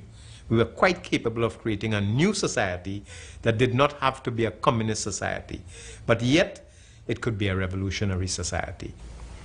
We were to seize power and introduce us to these people who would set up the government, whether they hold elections or whatever they want to do. We didn't go into that detail. But these were the political people, and they would see about that part, setting up a government and what's it not. We were just the force, the army, to take over and hold military power, control, whether you arrest the police or whatever you have to do. Well, I think in the last meeting there, that might be early April, we started to talk about the different tasks. Myself, a particular civilian, he's a unionist, and some other soldiers, we were supposed to see about police headquarters and try to arrest borrowers. That was the job they gave me. Other groups, the airport, the radio station, TV station, you know, different groups doing different things. Some to go on the block and arm the block, control the fellas on the block, so I had to give them some kind of training. Initially, the first thing, how to operate the weapon, and how to shoot and whatnot. Later on, well, then we'll induct them into the army in uniform and all this kind of way. But there we were, soldiers armed to the teeth and with every imaginable weapon you can think of, with the destructive power to virtually wipe out the government, wipe out anything that stood in our way. And we didn't, because we valued human life above everything else. There is no question about any threat, no question whatsoever. And the people who, this really makes me very angry, because this is personal. This is my dad. This is his life. And it was my life, because I wasn't letting him go down without me. Rafiq Shah had something, a toughness about him. And his man and the way he walk and he look and so. You could see him as a soldier then, you know, and the way we talk. If Rex LaSalle wasn't there, was a different person, we'd reach in town, and it would have gone further than it really did. And when I arrived in Trinidad and Tobago, I drove in a car from Piarco with people in the car with subloading rifles, SLRs, pointing out the window. That was a joke? There's no joke. I stayed locked in my house for 3 months, not able to move out. That was no joke. And that makes me very angry. Don't try to change history. We all know the history. There's some of us still alive today that know the history. And when when we would hear that the rebels were coming and there were more threats, remember, I think I was asked whether arms were smuggled out, let's say, from Tetron and brought into Port of Spain. We know that the Coast Guard stopped the army, the regiment in their tracks. We know that. But there had to have been some threats within Port of Spain, because there were many times even after that where everyone was alert in my house, the Prime Minister's residence, and there were people literally sleeping on the stairs at the entrance to my father's bedroom. And in fact, when I arrived, I was not allowed to sleep in my own bedroom because it was easier to protect one room than two. So I slept with my dad. He had 2 beds in his room.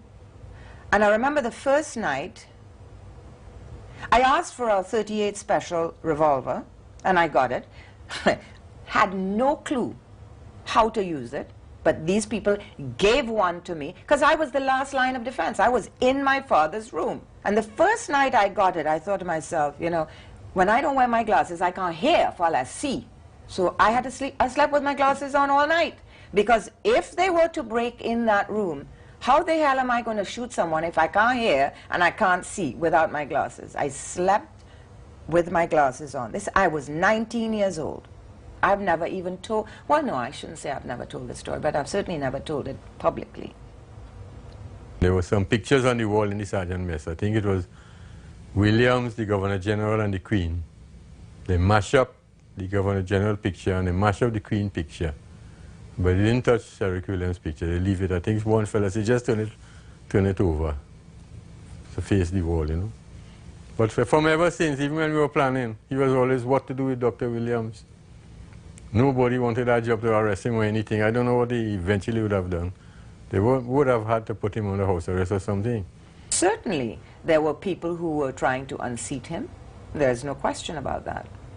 I mean, they were trying to overthrow him. And as far as the revolutionaries, the army was concerned, they promised to string him up in the very Woodford Square where he brought public education to the people. We never discussed any plan to assassinate anybody or anything like that. We, more or less, if we came in town and we had thought we'd have to deal with the police, if they shoot at us, we'd shoot back. But we never had any plans to put no minister on no wall or no big capitalist against no wall and shoot him. We never had any kind of plans like that. We never think. There was threats, there were rumors, there were all sorts of things that went up that shouldn't have happened. You know. But it's Trinidad. The rumor is king in Trinidad. You know, when it comes to that. I mean, a rumor would start with somebody on a street corner, move from there to the police, move by radio from the police to me as a serious threat, or through my commanding officer, you know, on the ships, and would eventually reach me as a very serious threat. You know, look out tonight. Tonight there's going to be an invasion by Cubans and all, you know, all that sort of thing, you know.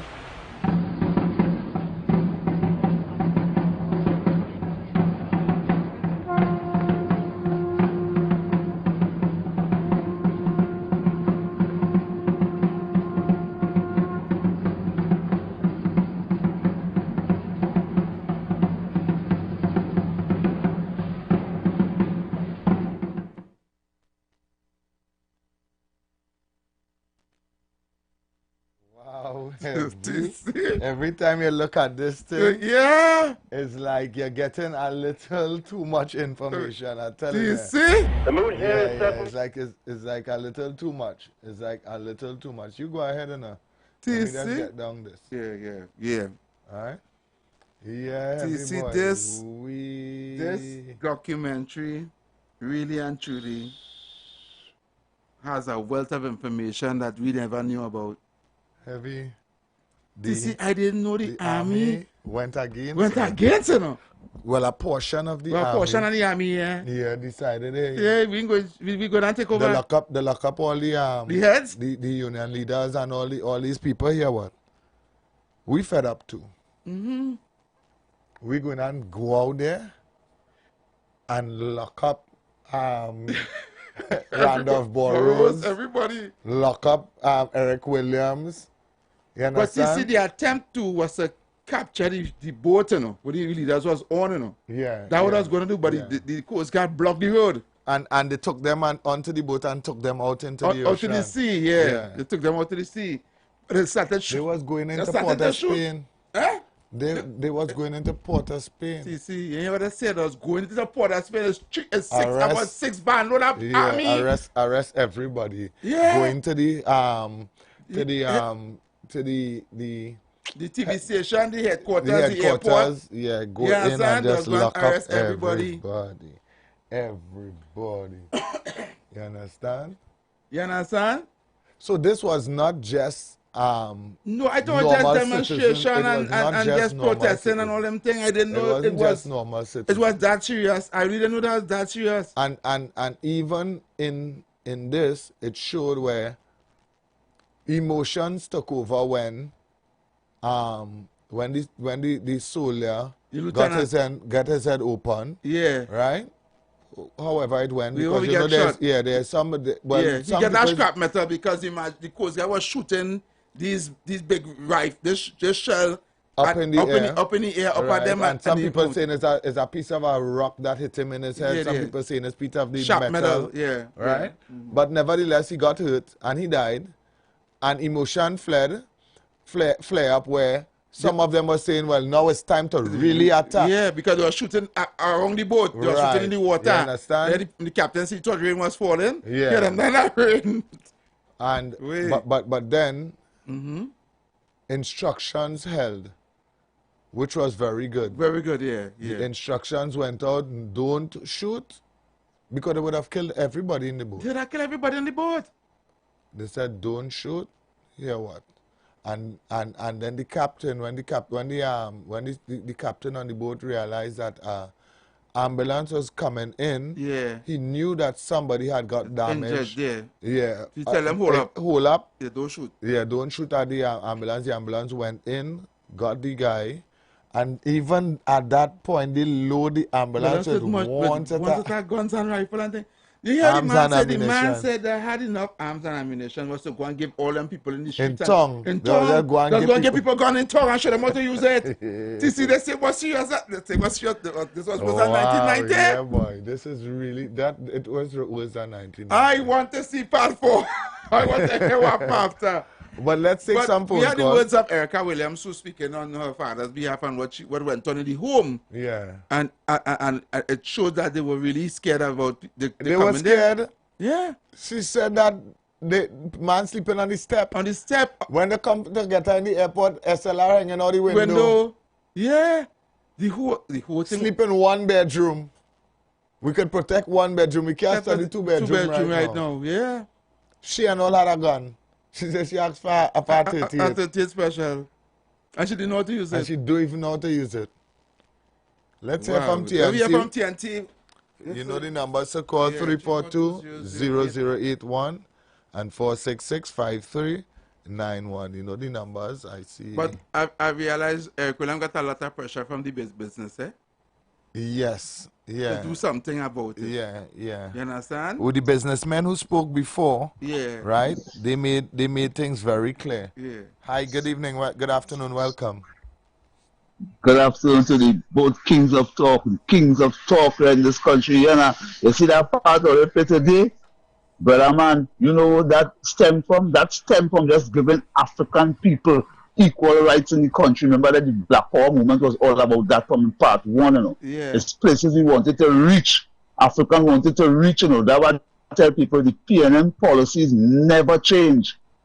The policies never change. It's all about the rich and mighty.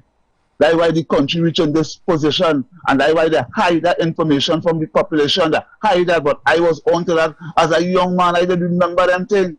So that's why I used to call talk show and make them kind of contribution about black philosophy and, you know, NJAC. I always like the NJAC. Everybody, people could get destroyed here so bad. They started to call NJAC all kind of name here, you know. That was something orchestrated from the PNN camp. And if you look carefully in the parade, that's the only time I think you seen Dr. Rowley with that afro inside one of the march and them there. He'll be showing up with that afro. If you look carefully, you'll go spot him. Good afternoon, Trinidad and Tobago. Yeah, thanks so much for your contribution. We're taking your calls. I know you're there. It's your opportunity to call now. Hi, good afternoon. Welcome. Hello, good afternoon, caller. Good afternoon. Yes, good afternoon. Good afternoon, Ms. Sam Nunez. Yes. I wanted to say something about the boat taking us down to Nelson Island. Brother Nunez, you was on the boat? Yeah, we were on the boat. Okay. What? And all of them, they were down in the deck. They had me up on top. Right? And had some special branch police inside of me. And it had the big gun, but the buffer on the ship, right? That was taking us down to Nelson Island. Now I was on top. Right. And I saw this little kind of boat come with Stanley Johnson. Good. And he had a helmet and a set of bush. Right? And he said, oh, we will take care of everything. So when they were talking about rain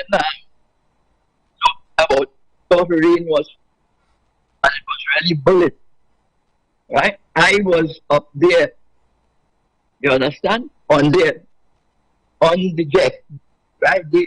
All the others were, they kept me separate. And I was there. So Stanley Johnson, right, who is that? And Tegan, he eventually left because Ralph and they had asked to bring back Geoff Serrett. That is how Geoff Serrett came back. Good. So I just wanted to make that point of where I saw some females with a hand and men with guns walking through the shallow part of the sea. Good. So that's being on top there. I know what was happening with Stanley Johnson. You know, he come and he said everything under control. It wasn't. And then they took us to Nelson Island. So I say I just wanted to make that particular point. All right, man. Good? Thank So you I so much. respond because, yes. Yes. Okay. Thank you, brother. Ernest. All right. Okay, Heavy. Yeah, man. Okay. Right.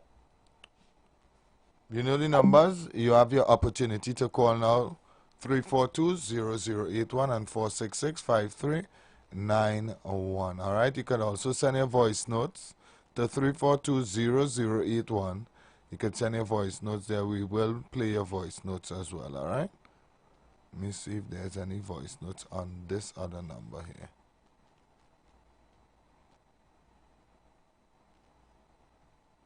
I am in awe. In awe? CC. I am in awe. Yeah, this is because plenty. I didn't know all that went on. Yep. Whose job it was to keep all this a secret, boy? Like, nothing of the population of people now, the young people from this generation coming up here know nothing about this, or not, you see? All this was just like, I thought this was just a backward movement. They just protest and they come out in the streets and and after that they just get people to work in the bank. Nope. It was a lot more than that. And we are seeing it. We are seeing it now. Hi, good evening, welcome. Yeah, good evening, TC and Heavy. Yes. In those days, back in the 70s, there was a young guy at the time. But, I mean, the people was, how black people were treated then, you know, and we were independent. And you were seeing it then, once you skin black, you couldn't work in a bank and all these things. And it was total oppression on the people, on black people. So somebody had to do something, right? And you had a government at the time was, I would say, supporting it. So But what happened? Are you seeing, as an elder, are you seeing history repeating itself right now? Well, it leading up. It could lead up to that because it's still because just as in the 1970, right, we are seeing that black people is now at the bottom of the economical ladder, and it's still huh? Yeah, it still remain. Yeah. And it don't seem like anything is gonna change for us anytime soon. No. It's not looking so. So we have to hope and pray that if something like that, if something like that happened, it would be worse than the 70s, because with all the technology and weapons and people have more weapons in their hand, it will be worse. Yeah. So, I mean, the people in power had to, they had to have some consideration. You can't have the people suffering like that. I mean, our rich country, we ain't supposed to be like this. Because when you check countries like, all these countries like Malaysia and them who have no oil, right? And they importing their oil and had their product and making money. We had a refinery and we shut it down. So, I mean, it's a real problem. But we hope for the best, because things are looking good, but we still have to hope for the best. We enjoy the evening and a wonderful program. I mean, it's educating. Yeah, it's very educational for people who didn't know. So it's good. It's very good. You all keep it up and take it. Thanks so much for your call. Thank you so much. You see, this program that we have started on Monday, or Tuesday, I should say, this is going to go over a lot of people's head, because this is too much. Yeah, it's too much for people to take right now, because you see, they are accustomed in the bubble. So this information that they're seeing here now, it making them wonder. Yeah. You know? But we'll be back. The views expressed are not necessarily the views of the management of The Street 919 FM. You've got bills to pay, and so do we. Let's go pay some bills on The Street 919 FM.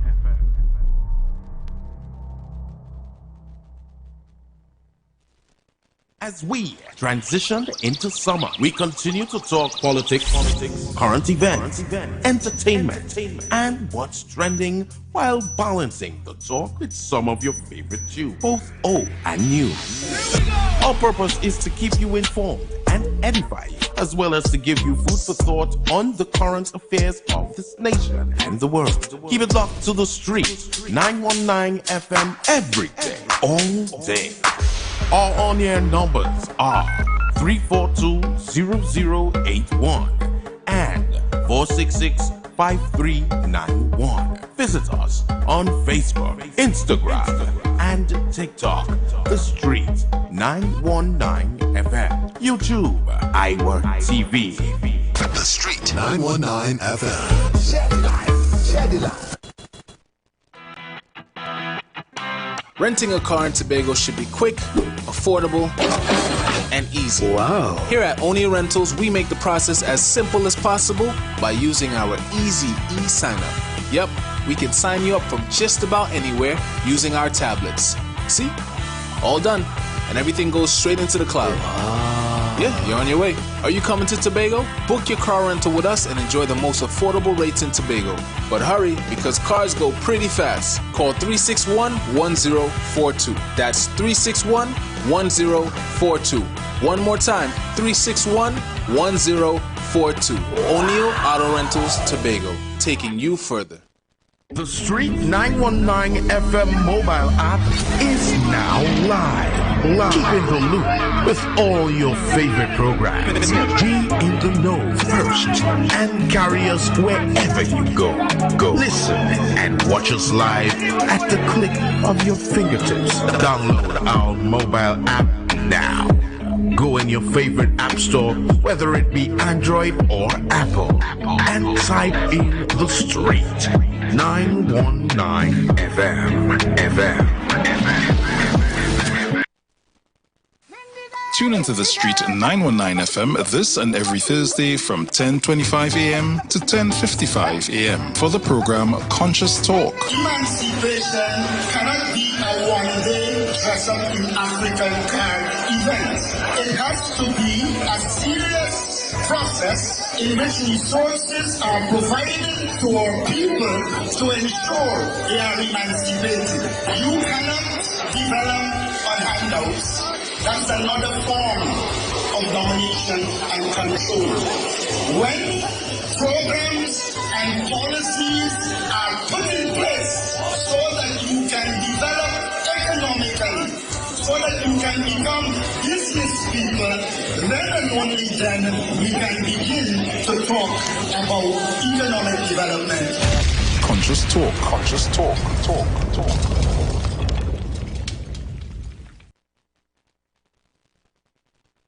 Are you just tired of bad news in your communities, TV screens, and newspapers?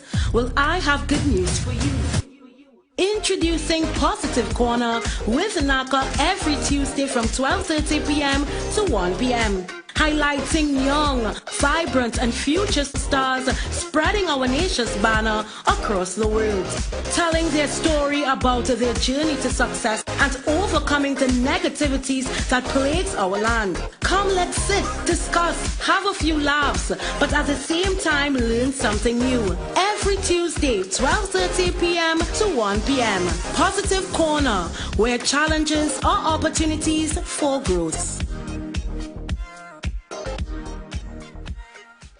Join the winning team with Pastor Alkaline John every Tuesday at 11:05 a.m. to 12 noon and every Wednesday night from 7:05 p.m. to 8 p.m. live on the Street 919 FM as he talks about Lviv, the power of 5 fruits, one of the most powerful antioxidant supplements on the market today. The 5 superfruits in Lviv are mangosteen, acai, pomegranate, goji, and nuni. These fruits have a positive and profound impact on human health performance and disease. Join him as he gives live testimonials of the Lviv healing powers. To get more information, you can contact Pastor Alkaline John at 516-286-7079 or you can visit his webpage at www.alkalinejohn.com. Remember, every Tuesday at 11:05 a.m. and Wednesday at 7:05 p.m. live on the Street 919 FM. Young people of our nation, ignite your wellness journey with Nature's Touch Youth Health Caravan with Princess Omega and Associates. Prevent ill health today and reap the benefit of good health tomorrow. Join us every second and fourth Saturday of each month at 9:25 a.m. to 9:55 a.m., where we bring to you innovative health solutions. Invest in yourself today by ensuring that you're enjoying optimum health. We are located at number 3, 7th Avenue North via the Eastern Main Road, Barataria. For further information, please call or WhatsApp us at 868-310-8671 or 364-4464. Remember, at Nature's Touch, your health is our priority.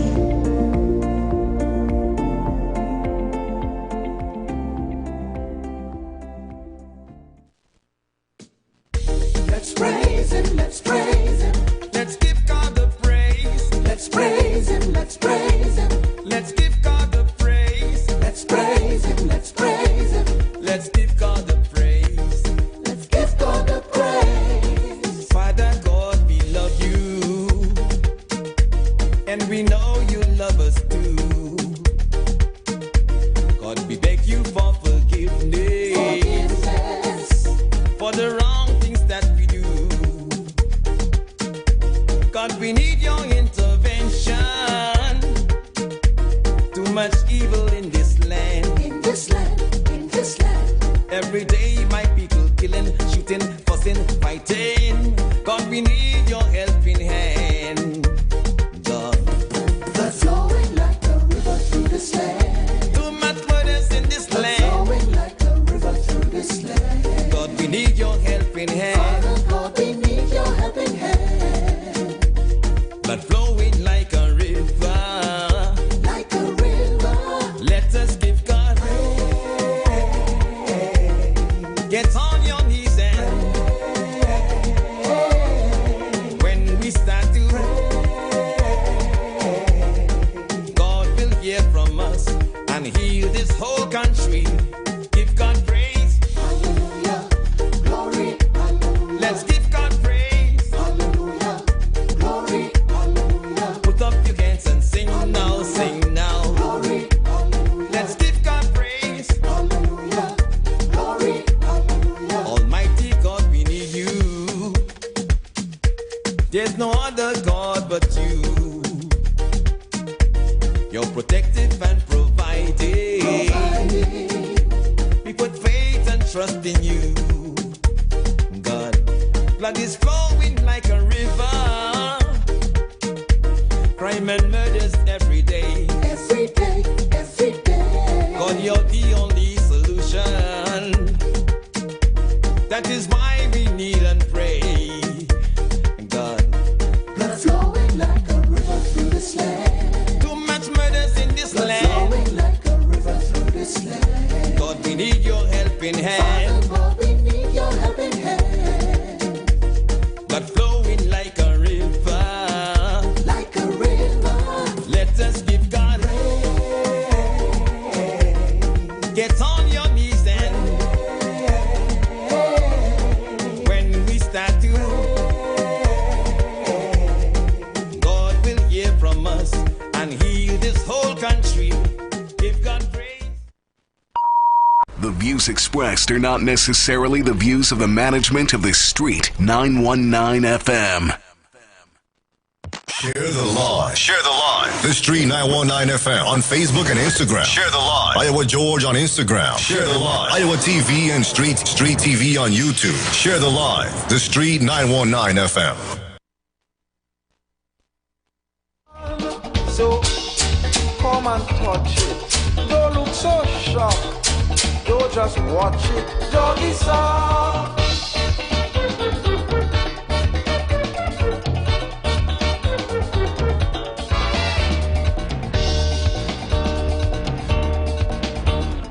Is now they get, they start to share plenty favor. Their behavior is so concerned. First time they learn, yes now we people getting burned. So they run to one and all, begging big and begging small. Doggy, look at back way, look at highway, look at hospital. Doggy, look at boat. Doggy, look at boat. After election, all the bone gone.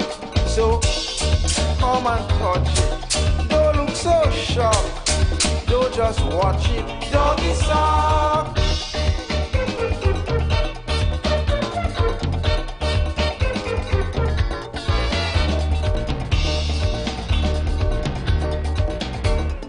In little track behind God's back, see them reaching, hear them preaching. We quite aware of problems here. Have hope, deliverance near. We go clean your dirty drain. We go build a water main. Life will be so happy if you only fought for we again. Doggy look a bone. Doggy, doggy look a bone. Doggy look a bone. After election, all the bone done. So come and touch it. Don't look so shocked. Don't just watch it. Doggy sock. Back, we are into our third and final hour heavy. Alright. And we continue to take your calls. You can call us now.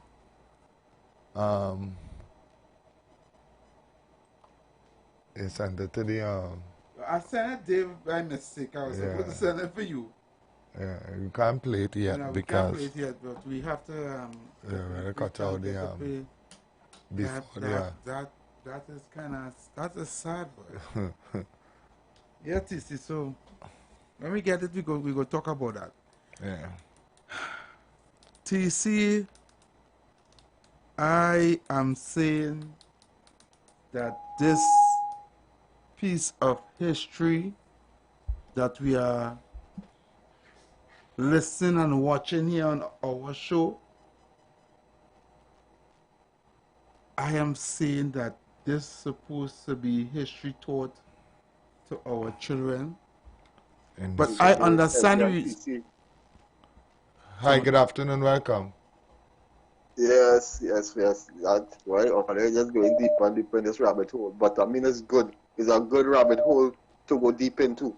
Now, Arel appreciate that. There's a lot of things where this whole country nepotized, where you're seeing a lot of, where one class is above the rest, and it's just reached a point now where the elephant is in the living room. Because look how long, look how much years passed, nothing hasn't changed. It got worse. Just had to be, correct. It got worse, Kola. 10 times worse. You understand?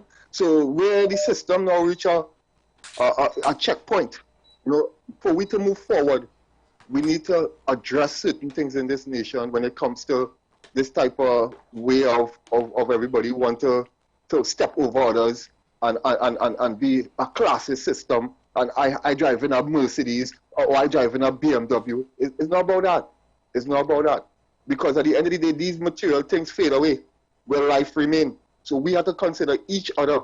You understand? Small business have to strive, have a balance in this country to strive. I leave a voice, I know probably hear my voice note, where I'll be attacked by certain entities in the utility companies in this country, where customs and exiles is concerned. In the years of my experience as a self-employed person, you understand, bringing in stuff, you understand, and they go so far to change tariff. Markets, to keep a certain, class of business in power. Only have a blessed evening, but we need to change this whole aspect of business for the small class business people.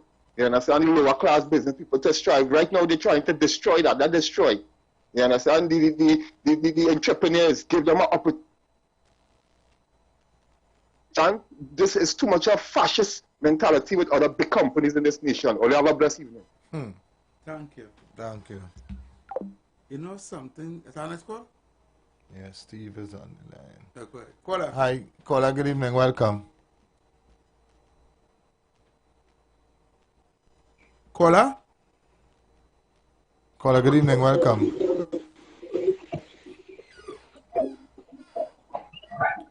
Caller, good evening. Caller. Yeah, good evening, good evening, TC. Yeah, TC. Yeah, man. And it get 10 times worse. Because you have to get up 4 o'clock in the morning, kiss the children, and then in the evening you instead of seeing them, when they come home, they're sleeping. Thank you. Thank like you. Systematically slavery. Yeah. And over 300,000-400,000 people going through that in the morning, leaving their home. Yeah. And then coming back to the home. And what the guy was saying 10 times worse, everyone was saying 10 times worse, right? Long time. A man used to have 10 children and take care of that. Now he have 2 children.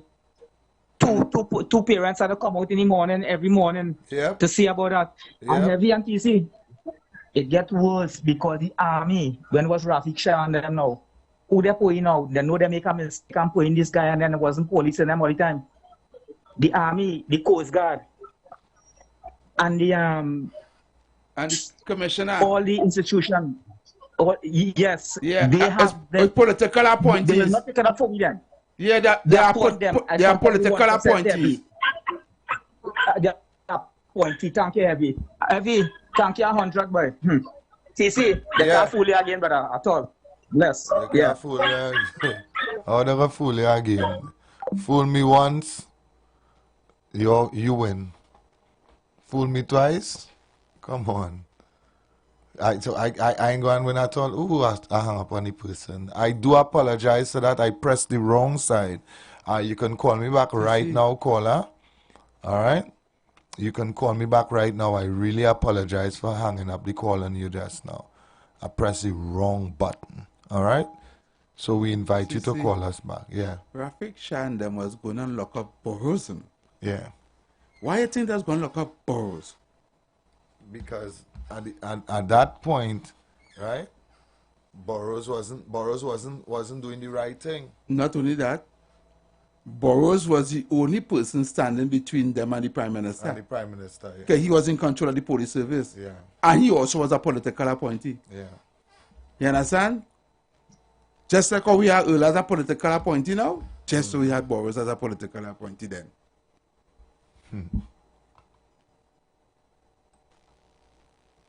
Right. Caller, good evening, welcome. Good day, gentlemen. Keep the education flowing. I remember McCandle used to speaking in the square and talking about the businesses and them. You make so much of profit every year. Divide the profit, divide a percentage of the profit and pass it back down to the workers. You understand? You work for a company 20 years. Make sure you give somebody something to go home with. We still have a lot of brothers around in NJAC that you all should get in contact with who has a lot of history as well. And this is the history we need to teach each other and them. Not Dan, is the man in Ivan and all these kind of things and about Columbus and all these type of things. We need to teach each other about the history of the country. And they better say, thank God, they hire certain people and have it dormant right now because we could be experiencing something worse than that right now. No? You understand? Because you see what's happening in other countries for minor things, not major things like Trinidad with so much money missing and asking the Auditor General to fix the book and to do this and man bribing, man getting bribed to testify against other men and all this kind of nonsense. Man closing down petrol for fake oil and all these type of things. They want to say them real lucky, you know. You understand? The real lucky. Anyway, brothers, well, it could be education flowing. It's some brothers that you all can get in contact with, get in contact with, and they will help reveal a lot more information. And we need to get a kind of something compact that we can release a population in time to come. You understand? This is where this was a serious thing, or no? Caller. This was a caller. Ready? Where the hell I seen here, boy? Boy, they're lucky, you know. They're real lucky. What is a lot more that take place besides that too, you know. But get on to the other brothers in NJAC and thing, and those men wrote exam in jail and passed exam, you know. You know that? Ayogoro is a good man to go on to as well. You understand? I call that. I call that. Thank you so much. God only bless and keep up the information, man. Yeah, thanks so much.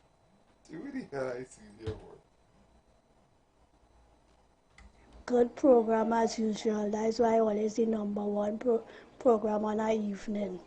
Good program, fellas. And to the PNM callers and all you. I hope all you listen to that. Let me try and educate one another and help one another. I'm fed up. All. Caller, good evening. Welcome. Yeah, good evening again, TC and Effie. Good evening. Yeah, back in the times when they had banned, William had banned Stokely Carmichael and Kwame Ture. Yeah, right. You know, well, I think he went to Africa and he had married a singer called Marian Makiba. She was South African, but I don't think she was in South Africa due to the apartheid. You know, but I know how long they last as husband and wife. But he had married that singer. Popular singer then. All right. Okay, take care. All right, brother. Thanks Thank you so much.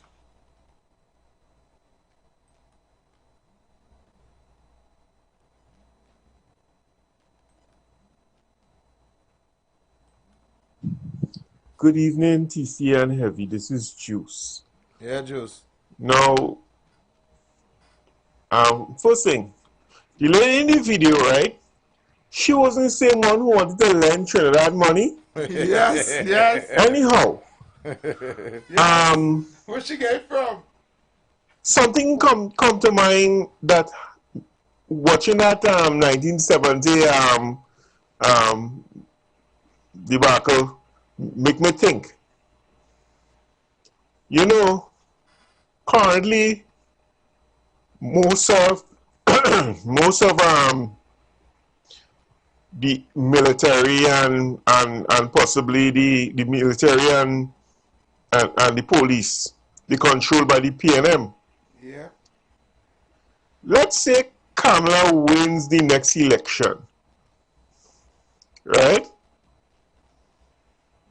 And let me say they want to detain, they want to prosecute a particular group of politicians. What could possibly take place, boy? Because the last time I checked, Fitzgerald Hines sit down between the police and say, we are the PNM. Anyhow, you'll have a lovely evening. Thanks so much. Thank you so much. Heavy? Go ahead. I sit in awe. What if Fitzgerald had made that decision, boy? How the country would have been now?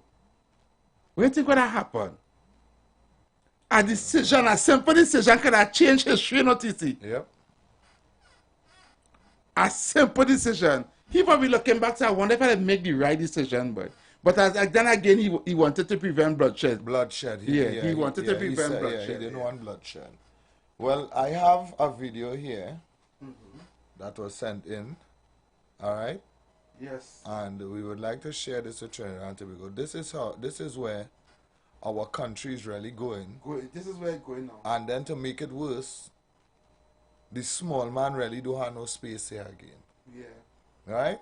Take in this video that is viral right now all over social media. Yep. Of Trinidad and Tobago. Take in this video. Organize 75,000 by 2 o'clock.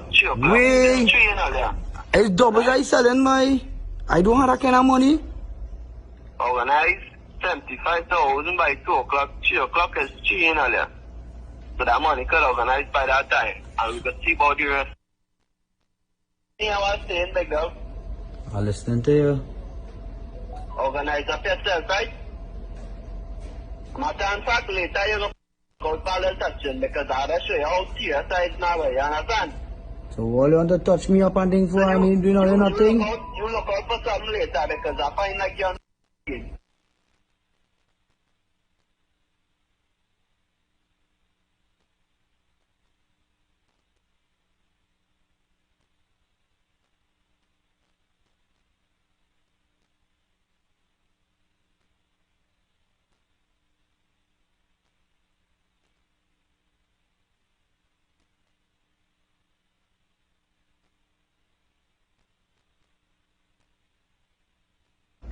earlier, when the police leave, or if you decide to call the police, and the police leave, by the time I'll come there. All right.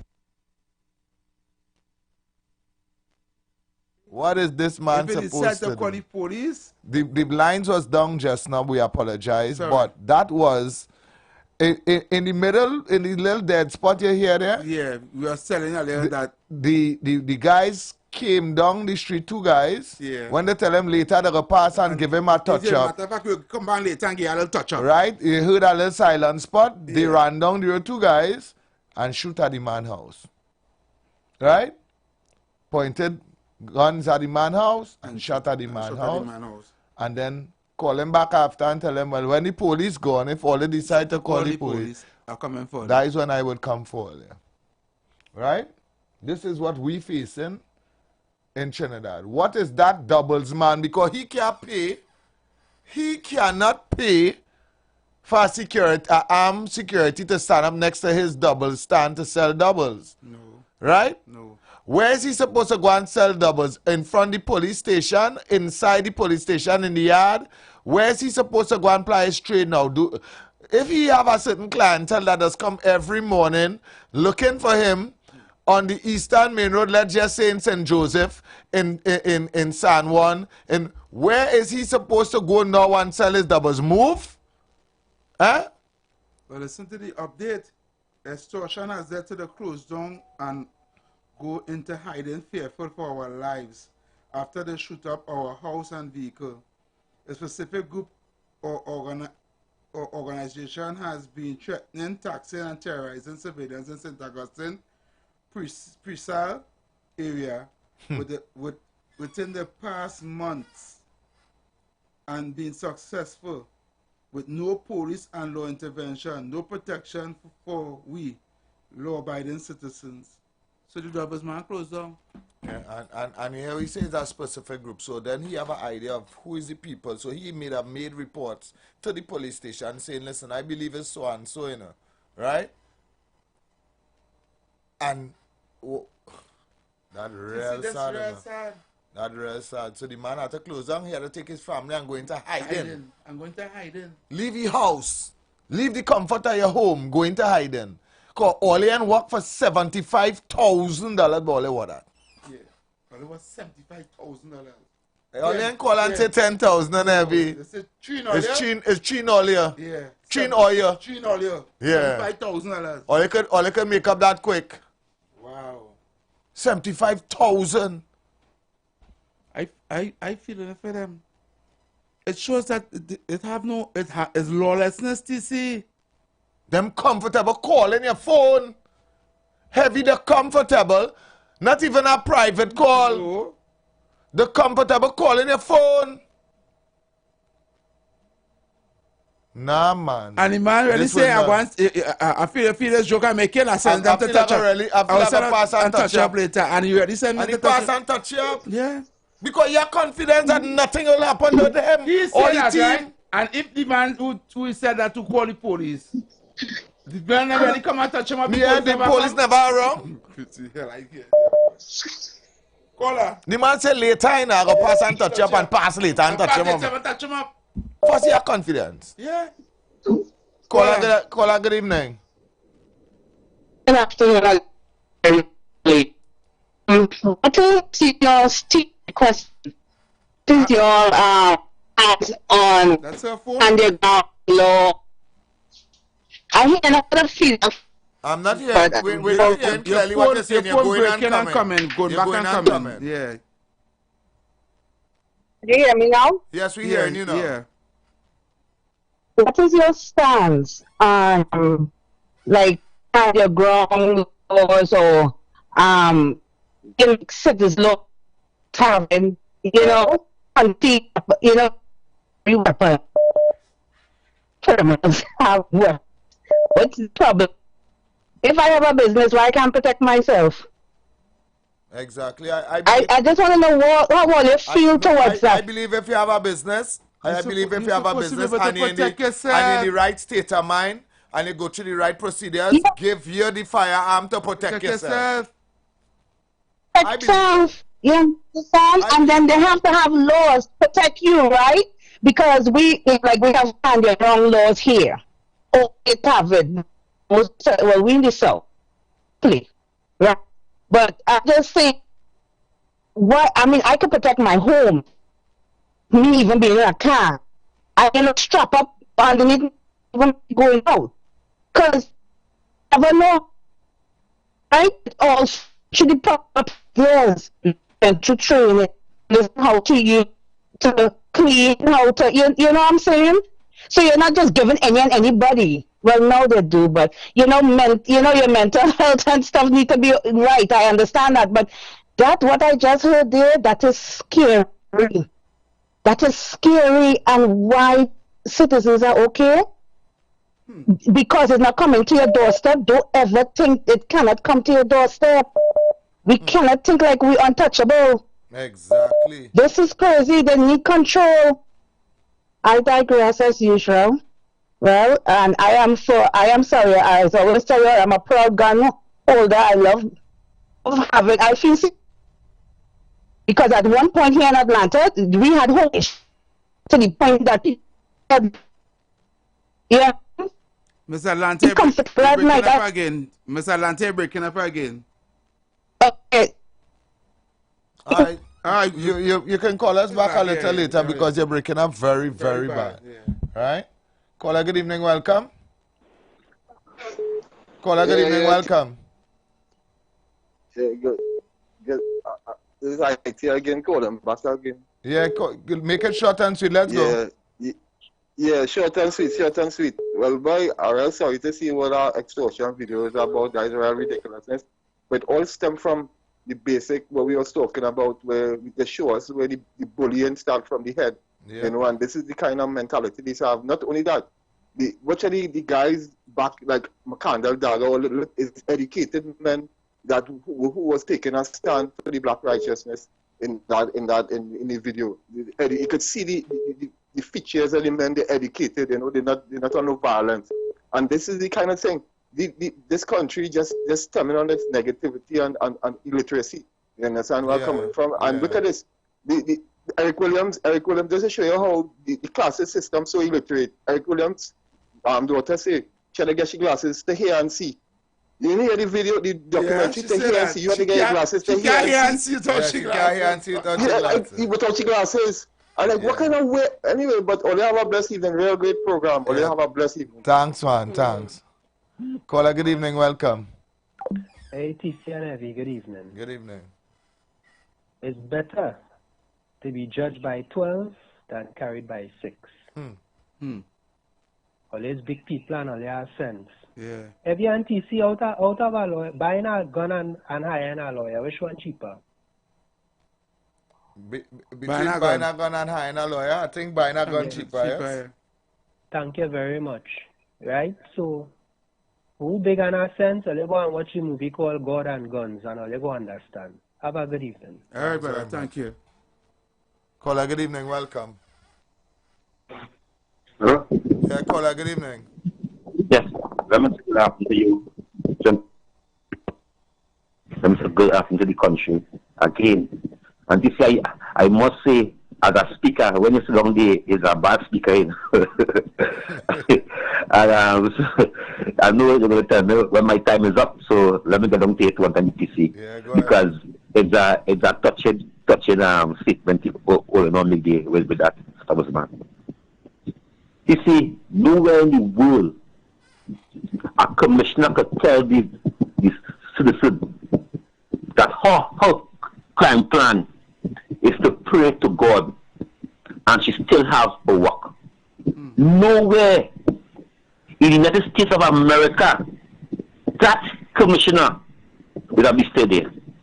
Nowhere in the world that Fitzgerald Hines would take a split from the labas and spit on his citizen and say his job, his ministry, his position is nowhere to protect the citizens of Trinidad and Tobago.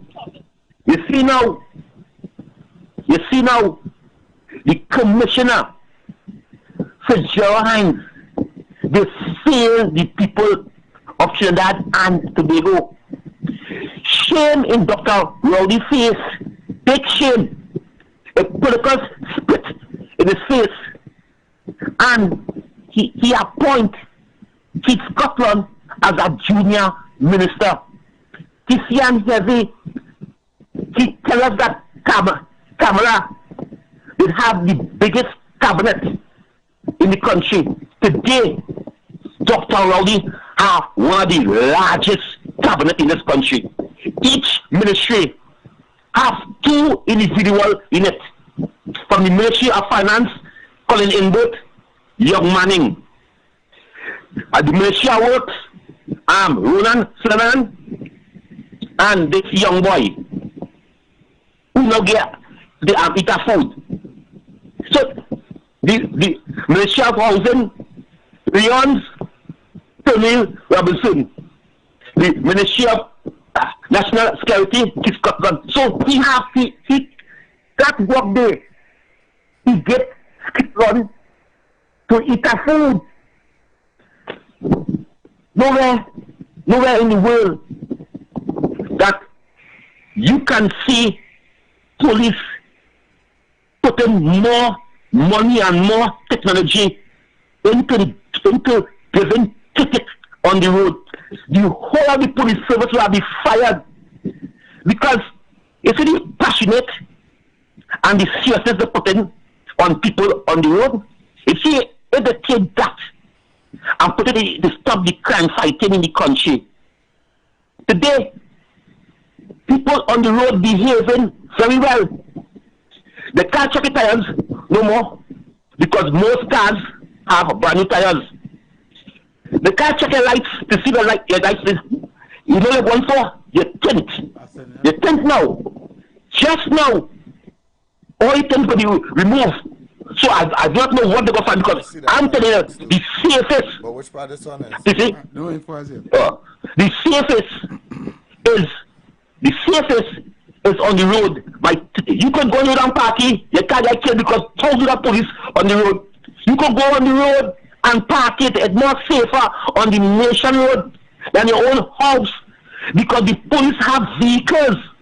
They have 1,000 vehicles to go on the road. They're taking all the resources. The police, the commission need to be fired. The nation need to be fired because they're taking all the resources going into Tobago. They're stressing people low by the citizen. The whole man called Christmas. These police in this country, the government in this country, they know what going on. The whole man for making a video. Faris said this country 2 things. As I leave, I will leave it with this one. Faris said this country that millionaires in this country, and I dare anyone, the Prime Minister, not to say this any lie. Faris this country that millionaires in this country, all taxpayers, millions of dollars.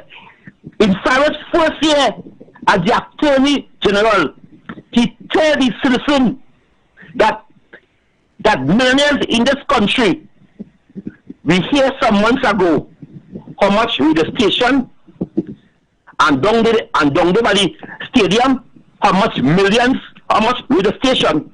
Some Chinese man own a radio station and some building down by the stadium. Oh, this country over $300 million. And Faris come and tell us that, know, and Inbert come and tell Faris on national radio, hey, I'll the Minister of Finance. That's not your business. And the last one Faris tell us, he tell the country, if Kamala Prasad be sustained the UNC, only support this bill. We know the criminals by numbers. We know how much of them. We know where they're living. We know how much gangs it has. He said all Kamala has to do, and I dare the Prime Minister of Trinidad and Tobago to say things what they're saying here. Yeah, they have misled the public. Thanks very much. Up to now. Thank you very much. Thanks very much. Thanks very much. Hi, good evening. Welcome. Caller, good evening. Good evening. Yes, good evening, TC. Heavy. Yes, good evening. Thanks very much. Thanks very much for the 1970 Revolution program that you had. having, and we'll continue with the last thing. I think it have a last. Yes, have a last one. One more part. Episode. That will be aired tomorrow. God spare life. Right. Right. The thing about it is nice how you have it and people listening. I would like to say that in 1970, you see those guys there like Kappa and even Dagger and all those people, they were 19, 20. Yeah. And look at how they didn't just jump up, I hate this person, I hate this person, and I hate him. Everybody was at Trinidad. Everybody wanted the same thing. And one of the things they did was educate. While they were speaking and revolting, they had some years of educating, especially the young people. And what the young people did, they didn't come out firing. They came out firing, but with an educated mind. Everybody was critically thinking they're against this, or they want that, or they do, but it wasn't against each other. You know, and the things they did, and I am looking at the youth of today. In those times, they had less opportunities. Try and remember, now we have black prime minister, black people in office. In those days, we were fighting for that, to have black people in banks, to have black mannequins, to have a black presence. There wasn't a black presence on we food. Now you're supposed to have a black presence, more or less, right? Even if you're disenfranchised something, but you have a black presence. And everybody just sit down and argue about who like who hate who pull up who did do that, who didn't do that, who I hate to see, and think, and even against each other we are arguing. Against each other. What is the common enemy? What is the common enemy? Forget I don't like TC, I don't like it, I don't like. Who is the common enemy? And then say, hey, listen, strategize, as a certain person would say, think. You understand? Think. And nobody's thinking critically, everybody's just arguing. And again, and the thing when you all say, oh, you don't know. Because people have not been listening. Rafiq Shah writes in the paper since he was young. He's an old man now with gray beard. Since he's young, he writing in the papers, talking every living day. I don't know how people doesn't read. They don't read. And the young people do not have time. They don't do that. While they're bickering, they should be learning. All these things are there to see, you know. It's not coming in, but it was covered up because other things take place. Everybody like the American dream. Everybody run into America to get this and get that and get the other. And they forget that became dormant. That is the thing I don't like. It should have been in schools, like that 1970 revolution should be taught in history. And that is what I was saying from since 1970. It should be after. That is our history, whether I like it or not. It's our history. And that should be down, that every child knows about it. You know, growing up, not now, talking about growing up, every child should know that till now. Mm-hmm. And so the thing, and even when I listen now, after hearing that and you showing that, if you check the thinkers, they're still coming on who did say that and who did, oh gosh, say, let us hear this now. Educate. A few people saying educate. I like the little girl who said educate. You have to educate your mind. Educate is a big thing. Rafiq Shah was a young man. LaSalle was young boys, young men. And they decide to do that, and they even decide not to do certain things or to do certain. They carry a whole nation, you know. Yeah. The whole nation. When the Basil died, everybody was outside, you know, young, old, rich people, poor people, black, Indian, everything. Tie their hair, tie their right, the thing around it, the red around it, and they march and they say, "This is madness." And they get together. So why everybody so frustrated today? They hate this, they hate that, and everybody sit down and go and eat and drink after. After this pew on your program, where will they be tomorrow, this evening? Eating and drinking as normal until tomorrow again. So everybody's waiting until tomorrow. This country shouldn't be waiting until election.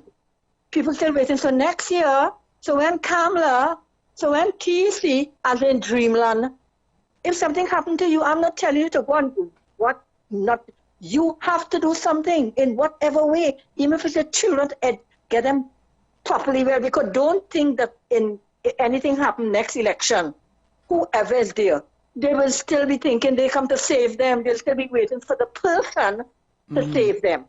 Okay? Now we should be laying this thing and doing what you're doing. All right, thanks I so don't much. just think you should wait, but thanks very much, TC, very much. and I'm listening to next year. All right, thank you so much, caller. Thank you. Okay, bye-bye. All right. TC and Heavy, good evening. Good evening also, Trinidad and Tobago. TC and Heavy, listener, you know who is real sad, boy? Let me tell you who is real sad in this country. Just imagine you have a man, right, who become Prime Minister, and he come in and he promising this country utopia. And you know, look what we end up with today. We end up with dystopia. Right? That is how good the PNM is.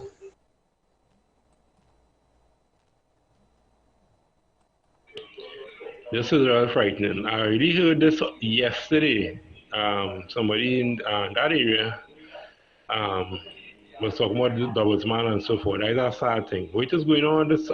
Our national security minister come right back down to the constable in the police force. It's failure, right? All of them should have fired themselves. Blessed love. TC and Heavy. Kingsley, you're correct with all what you're saying, you know. You're correct with all what you're saying. But you can't lock your mother out of she own place. You living by your mother and you locking she out of she own place? That wouldn't make no sense. So them trying to fight crime and it have people benefiting off a crime that is feeding them, they will never do that. Because we living in them place. Because them we control now. It's too late for we to boycott. Because they get so big we can't go around them.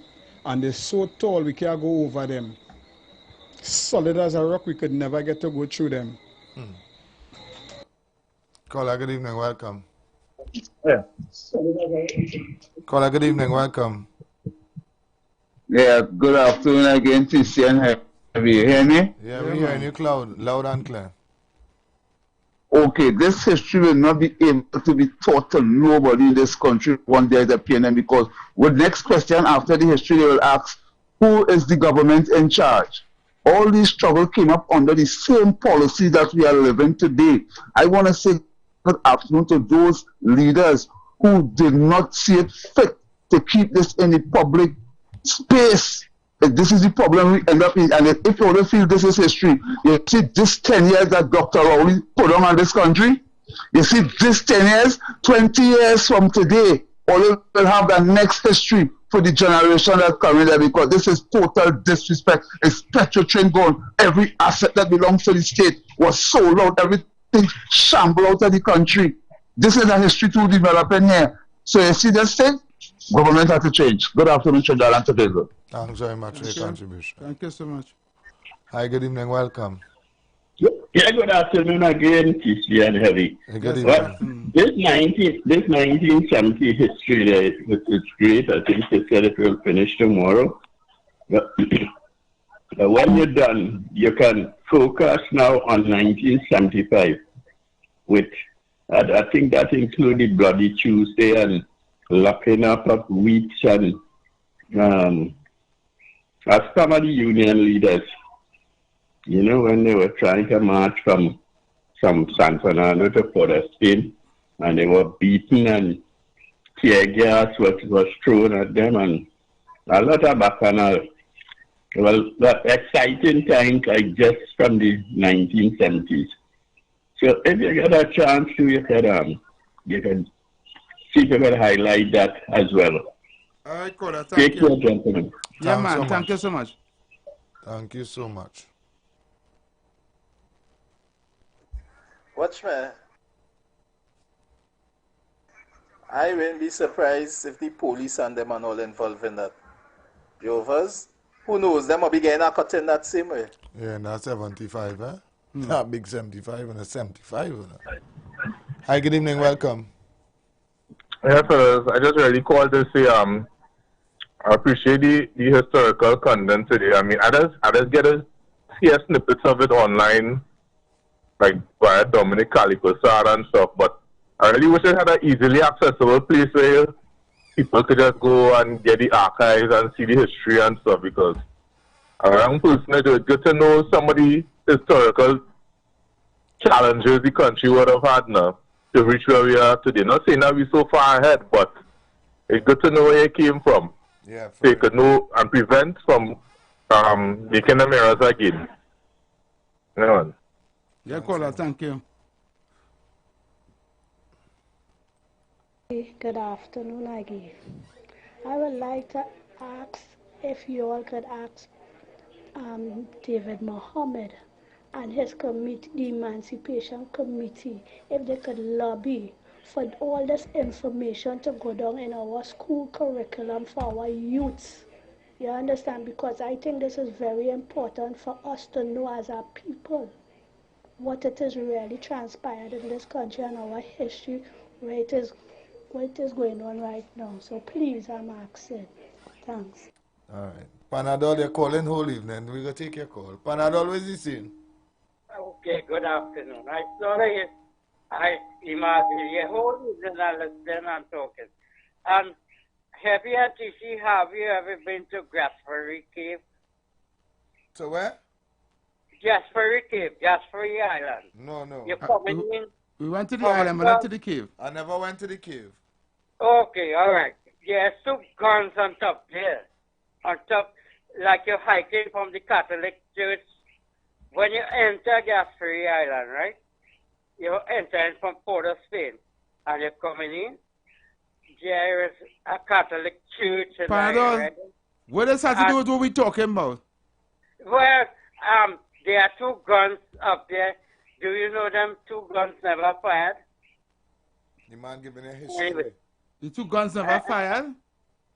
No, them two guns never. History of it. I'm talking about Gaspery Cave. Like you come from Port of Spain, enter the island, and half on top of the hill, there is two cannons there. And people just go write the name and thing and take up pictures there. And then you hike again and go to the other side, and you come in by Gaspery Cave. And the cave is a cave, and the sea is coming in. There's a big hole, a big tunnel on the other side, and there's a big pond there, and there's a big stone there. You have to dive down there. Anyway, I give you a little history about the editorial way. All right, thank you. No, I used to work in Leper Island when I was in Duke Street. Love and respect, Panadol. All right. What time is the subtalk starting? All right, Panadol. Heavy, I just want to see how fast I could show Trinidad and Tobago. This is something we were speaking about right here, right? Yeah. And people feel it's joke, we would have been talking, right? I want to see if I can get this to show the people quickly. Heavy, watch this, right? Watch this, Heavy, right? I want to see if I can open it quickly to get to show Trinidad and Tobago this. Because we does not be bringing or speaking loose talk here, you know, right? We were speaking all week about the garbage and about the garbage situation and garbage truck not passing and all of that, right? Right. I want to show you because people don't feel we out to fight the government, right? Look at this here, Heavy, and listen.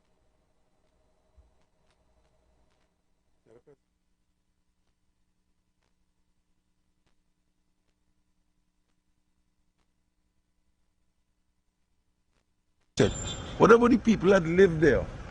What about the residents, the people that have to drive by? Look at the condition. Where is the regional company from Fishermen and Friends of the Sea? I live in Lower Port George. Look at what we have to live with. Every week, they don't collect the garbage. Look at this. Now, for school children who go into school, have to walk past it. What about the people that live there? What about the residents, the people that have to drive by? Look Look at the condition. Where is the regional corporation? What liberation we have when we treat our people like that? This is emancipation. This is people being discriminated against and their garbage not being collected. Look at it. Fort George Road. You've seen it for yourself. This could never be right. Iron garbage. Right is right. Look, more garbage. And if I take you down the road driving, you'll see more garbage again. People have this stink. Why? That's what I say. Why? What makes this community second-class citizens? What exactly distinguishes this community? We're not free when we have to live in. Why? It has so much people vexed with me because they say I shouldn't talk about emancipation. But where's emancipation when you have 800 people living here and every day they had to walk past this garbage? All kind of disease. What about the scent of it, the look of it? School children, look, St. James here, that's St. James Main Road. School children had to pass every day. Every day they had to pass down here to go to work, to go to school. Look, people living right here. How could that be right? How could it be right? How could that be right? You know, we were speaking about that. Heavy the garbage truck by us passed, I think was last week, Monday. And then pass back since. I'm still awaiting. People putting out the garbage, believing that they're going to pass today, they're going to pass tomorrow. You don't know when they go and pass. You don't know when they're going to pass because it's just... And we were speaking about that just when. Yeah. And garbage man spoke to me and told me, no pay money. No money. Right? So it's not that by us alone. Yeah, boy. It's all over. But I'm sure in certain areas that's not going on. Oh. I just want to let the public know, from tomorrow, there'll be no water for the next 3 days. Yeah. Right? Yeah. I hope all that full of that tank. No water for all us. Plenty people.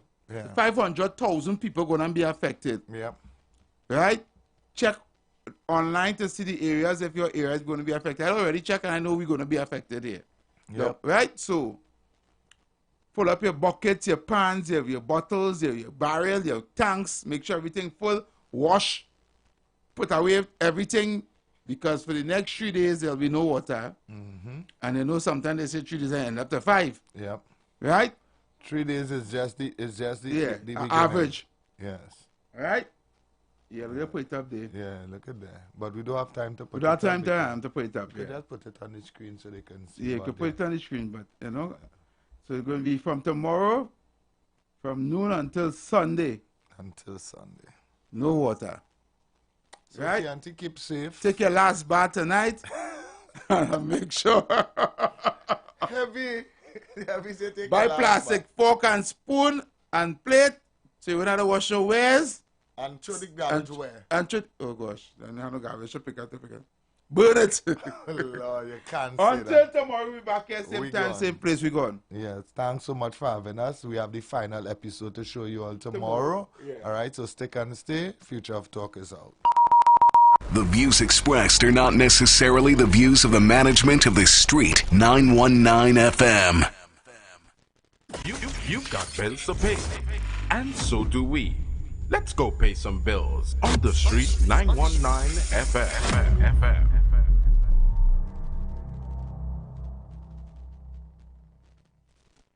As we transition into summer, we continue to talk politics, current events, entertainment, and what's trending while balancing the talk with some of your favorite tunes, both old and new. Our purpose is to keep you informed and edify you, as well as to give you food for thought on the current affairs of this nation and the world. Keep it locked to The Street 919 FM every day, all day. Our on-air numbers are 342-0081 and 466-5391. Visit us on Facebook, Instagram, and TikTok. The Street 919 FM. YouTube, IWER TV.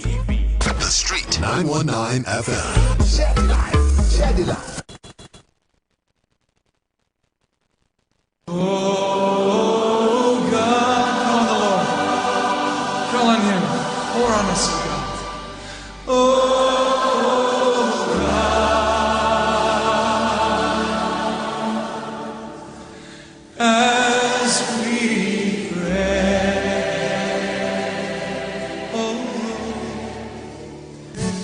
You are invited to join Pastor Morris Johnson of the Church of the Firstborn Assembly Miracle Center, located at 399 Eastern Main Road, Guayco in Sangre Grande, for the